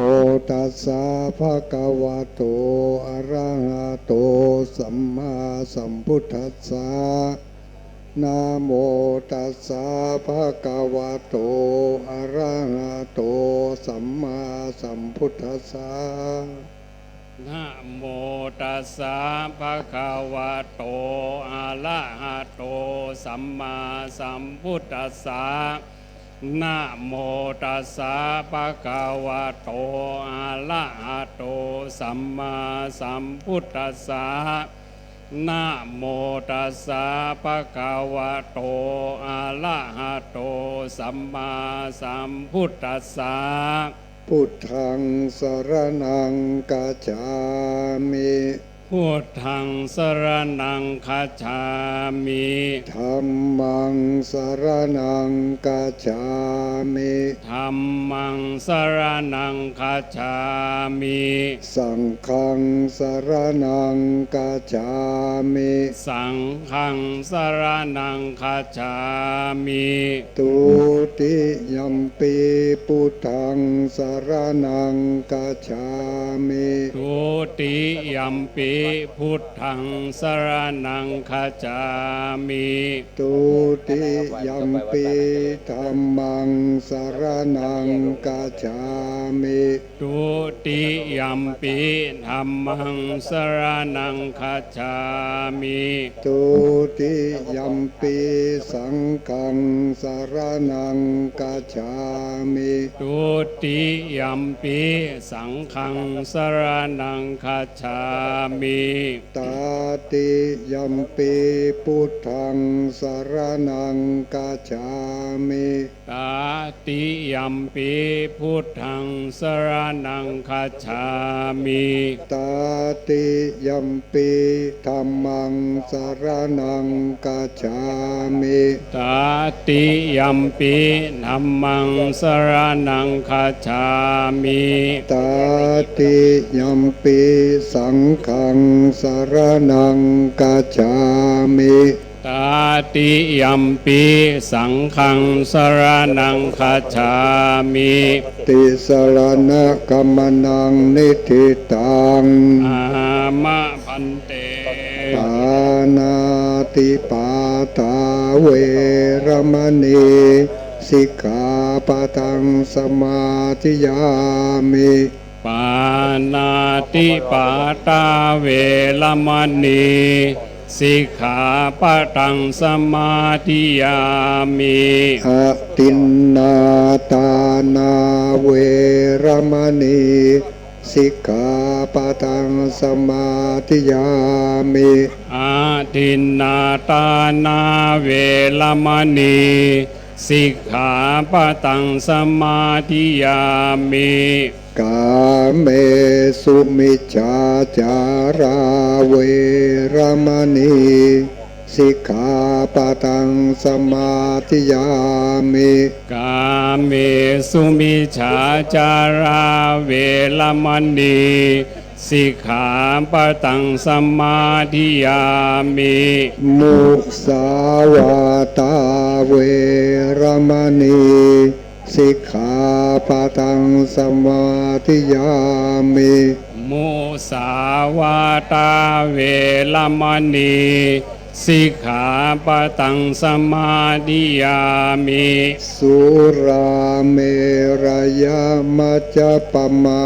ตตานาเวรมณีสิกขาปะทังสมาธิยามิ สุราเมลยมัชฌะปมาทัฏฐานาเวรมณีสิกขาปะทังสมาธิยามิ อิมานิปัญจสิกขาปะทานิสีเลนะสุขติงยันติ สาธุ สีเลนะโภคสัมปตา สาธุ สีเลนะนิพุติงยันติตัสมาสีลังวิโสทะเย สา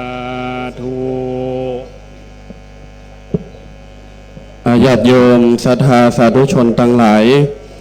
วันนี้ท่านพระมหาประสิทธิ์ธรรมาภินันโทจะเป็นตัวแทนของครูบาอาจารย์ตัวแทนของฆราวาสญาติโยมนักศีลนักบุญชุมชนขึ้นสีขาววันยิ่งใหญ่วันนี้ได้เป็นการเป็นผู้แทนทั้งหมดทั้งมวลกล่าวอัญเชิญเทวบุตรเทวดาอินพรหมยมยักษ์ตลอดจนถึงอาราธนาคุณศีลธรรมกรรมฐานคุณพระเจ้า108คุณพระเจ้า5พระองค์ตลอดจนถึงศีลธรรมกรรมฐานของเทวบุตรเทวดาตึงมดตึงมวลได้มาผสมจุ่มนมกันณมณฑลพิธีที่นี่โดยการกล่าวองค์การนี้อาศัยแบบบ้านโบราณการของอำเภอป่าซางชุมชนพื้นเพเจ้ายองป่าซางละปูนญาติโยมศรัทธาตั้งจิตตั้งใจร่ำงามหับวาจาได้ท่าฟังตามลำดับโอกาสต่อไปไว้สารัธนาครับ ภริตวานาเมตังสเมตาภทันตาอวิคิตาจิตาปริตังพนันตุสักเกกะเมจะรูเปคิริสิขารตเตจันตริเควิมาเน ทิเประเทจะกาเมตรุวนาคาเนกามาวตุมิเกเตปุมมาถาทโยจตุโลกปราชายะมาราชาอินโตเวสุวรรณราชาอริยเมตโยโปติสัตถาวกาทโยอริยสาวกาจาปุถุชนาขันรยานาจะสัมมาทิฏฐิเยวาพุทเทปัสสัทนาธัมเมปัสสันนาสังเคปัสสันนาพุทเทสัคารวาธัมเมสัคารวาสังเคสัคารวาอิโตทานะโตญาวะปลัมปลาอิมัสสมิงสุจักกวาเลสุเทวตายังมุนิวรวจนังสาทโวโนสุนันตุปนโตเทวาสังขโยวังลามุเตตาเทพยดาครูบาอาจารย์หมายมีพระพุทธเจ้าพระธรรมพระสงฆ์ครูบาอาจารย์เจ้าทุกเผ่าครูพายครูตายครูยังครูอาจาริยะอาจาริยังเจ้าทั้งหลายได้มาประชุมชุมนุมที่พระเจ้าประสงค์ทรงศีลทรงธรรมทรงภาวนาจะได้สังวาสวัสดิยายพุทธคุณธรรมคุณสังฆคุณโดยว่าวันนี้ก็หากเป็นวันดีที่อันวิเศษเหตุว่าเป็นวันที่คืนสีขาวเครือข่ายวิทยุคืนสีขาวภาคเหนือจังหวัดเชียงใหม่จังหวัดอุบลลำปางเชียงไฮ้พะเยาเมืองน่านและในทิศทางสี่มีกุศลเจตนาต่างคนก็ต่างตกแต่งพร้อมน้อมนำมายังมาตุบุพาราชดวงดอกเข้าตอกดอกไม้และธูปเทียนจตุปัจจัยเครื่องไตรยทานอันหามาแล้วโดยชอบประกอบโดยบัณโนสุจริตวาจาสุจริตอันบะพิษบะเพี้ยนในวินัยกองที่พระพุทธเจ้าเทศนาที่โมเฮาเหล่าเจ้าคาต่างก่อต่างฮือตานเพื่อการชำระความโลภสมาทานศีลเป็นการชำระความโกรธบำเพ็ญจิตตภาวนาเพื่อการชำระความหลงอันเป็นหมละมนทินอันจังบะฮือหูมีบะฮือกินบะฮือตานบะฮือร่วมงานในทางพระพุทธศาสนาบัดนี้ตนตัวแห่งเฮาอันเป็นลูกศิษย์พระพุทธเจ้าเป็นเจ้าอารามาธิปติขอกราบขอบพระคุณในเมตตาบารมีธรรมศีลธรรมกรรมฐานของครูบาอาจารย์และก็ขออนุโมทนาศรัทธาทายกทายิกาถึงยิ่งตึงใจใหญ่น้อยตั้งหลายต่างก็ได้เสียสละกำลังกายกำลังทรัพย์มาถึงตันยังวัดยังกำเวงเวรุคามป่าสร้างแห่งนี้ต่างก็มีปีติทราบซ่านอยู่ในขันธสันดานคือมังคละจะเกิดแก่ตัวแก่ตนต่างหลายจะได้ปัดเคาะเลาะนามเพื่อความเป็นสิริมงคลแก่เจ้าสมณะศรัทธาและมูราศรัทธาทั้งหลายไปใจตลอดจนอายุไขที่ได้ไปสู่โลกไปนาตามบุญตามกุศลตามปาละมีธรรมจุเยี่ยงจุประการจุใหญ่น้อยใจยิ่งนั่นจุงจักมีอมเหติทาปตากติตาติเหวะเววะวิรุญากะรุกายะทิรุวิว่าเตอมกากานุนานานิเนนุโนนิเนนานาทุภาพาโอเมเทวาเทนิรุตตบารุปิสาตรุนิวาจะโลเทภากาโมเฮ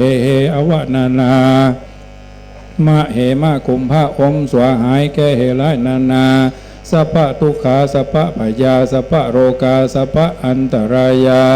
วินาสันตุโสสวัสดีข้อราวีกำเนิดข้อเกิดหลายอันข้อเมื่อคืนบ่หันข้อเมื่อวันบ่โหข้อเก่าเกลือต่างๆนานาอันเข้ามาในอัฏฐะที่สะทั้งแปดนื้อสูแควดได้หันออกไปสัพพะข้ออย่างไรอันมาแต่เก้าข้อไล่เล่าตั้งขวงข้อหลายหลวงเร่งเร่าเงือสูย้ายออกไปปันสัพพะข้อตั้งใต้อย่าได้มาเฟือข้อตั้งเหนืออย่าได้มาปอกข้อวันตกวันออกอย่าได้มาป้องรักขานาจาตาจั่นต้นจั่นกลางจั่นปลายกลายเป็นนัตถิวิปาโกกลายเป็นชัดแก้วพิดานคำคลี่มงบังกวัดไกวกวัดแกว่งเอาข้อปีข้อเดือนข้อวันข้อยามข้อเมื่อรับเมื่อตื่นเมื่อยืนเมื่อเตียวเมื่อเกี้ยวเมื่อกินพิราชกาดกาไปโดยอำนาจแห่งภาษีรัตนไตรดังคำว่าพุทโธบังซ้ายธโมบังขวาสังโฆบังกายาละหังบังเกสาอะละหังพุทโธนะโมพุทธายะ พุทโธบังซ้ายธัมโมบังขวาสังโฆบังขายาพุทโธสัคคารโวธัมโมสัคคารโวสังโฆสัคคารโวอมพุทโธโยแก้วกาดพระพุทธเจ้าย้ายบาทอิติปิโสภควาอมธัมโมโยแก้วกาดพระพุทธเจ้าย้ายบาทอิติปิโสภควาอมสังโฆโยแก้วกาดพระพุทธเจ้าย้ายบาทอิติปิโสภวาจยะภวังจยะสุปมังกะลังจยะโสถีภวันทุโวธัมมัสสวนากาโลอะยัมพะทันตาอัมมัสสวนากาโลอายัมพะทันตาธัมมัสสวนากาโลอายัมพะทันตา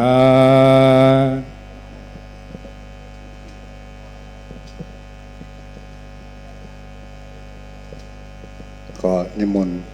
หลวงปู่นำด้วยผมจะดักฟังจะรู้อีตัวผมจะคนบ้านนี้เราได้นับนำอ้าวนะโมตัสสะภะคะวะโตอะระหะโตสัมมาสัมพุทธัสสะนะโมตัสสะภะคะวะโตอะระหะโตสัมมาสัมพุทธัสสะนะโมตัสสะภะคะวะโตอะระหะโตสัมมาสัมพุทธัสสะ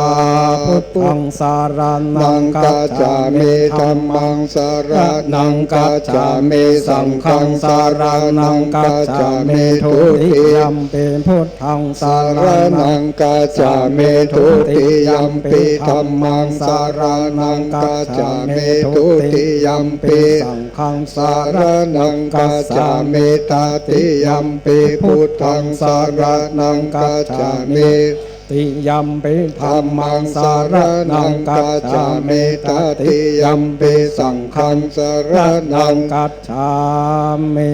นะโมเมสัพพะพุทธานังทวัติงสาวาลาลักขันโนตังหังกาโรมหาวิโลเมทังกาโลมหายาโสสารนังกาโลโลกาหิโตทิปังกาโลสุตินทาโลโกตัญโยชนะปะโมกโคมังกาโลปุริสัสัมโพสุมาโนสุมาโนทิโลเลวัตโตลาติวัตโนโสภิโตคุณสัมปันโนอาโนมาทัสสิสานุตตัมโมปัตตุโมโลกัปปัจโชโตนาราโตวาลาสารันติปทุมมุตตโลสัตตสาโลสุเมโท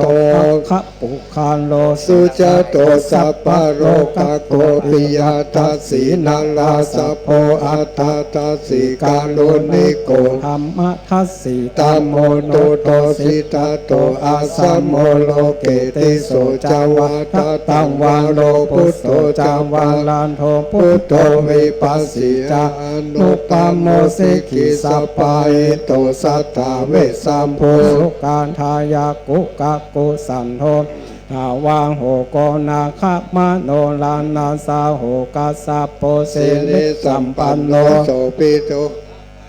ปุคังโวอันทวิสติสังฆาตาอิเมพุทธามาหิติกาการุณาคุณาสัมปันนาสัพพะโลกาภิปุจิตาเอเตทัสสะพลาพุทธาอุตตมาคะปุคาลาปิสังฆกุณาสุงปิติเยอะมาตังปาตังเอเตมโพธาติตาจามังคลาหุนติสัพพตาอันตวิสติเมพุทเตอาหังวันมิสัพพตาเตสังญาเนสิเรนะขันติเมตตาภาเลนะจติปิโนอนุรักขันโตวาโลกาเยนะสุเขนะจาอันทวิสติเมพุทเทโยนะโรสลานังกาโตกัปปานิสัตตาสังหาสานิทุกขติงโสนะคัสสติ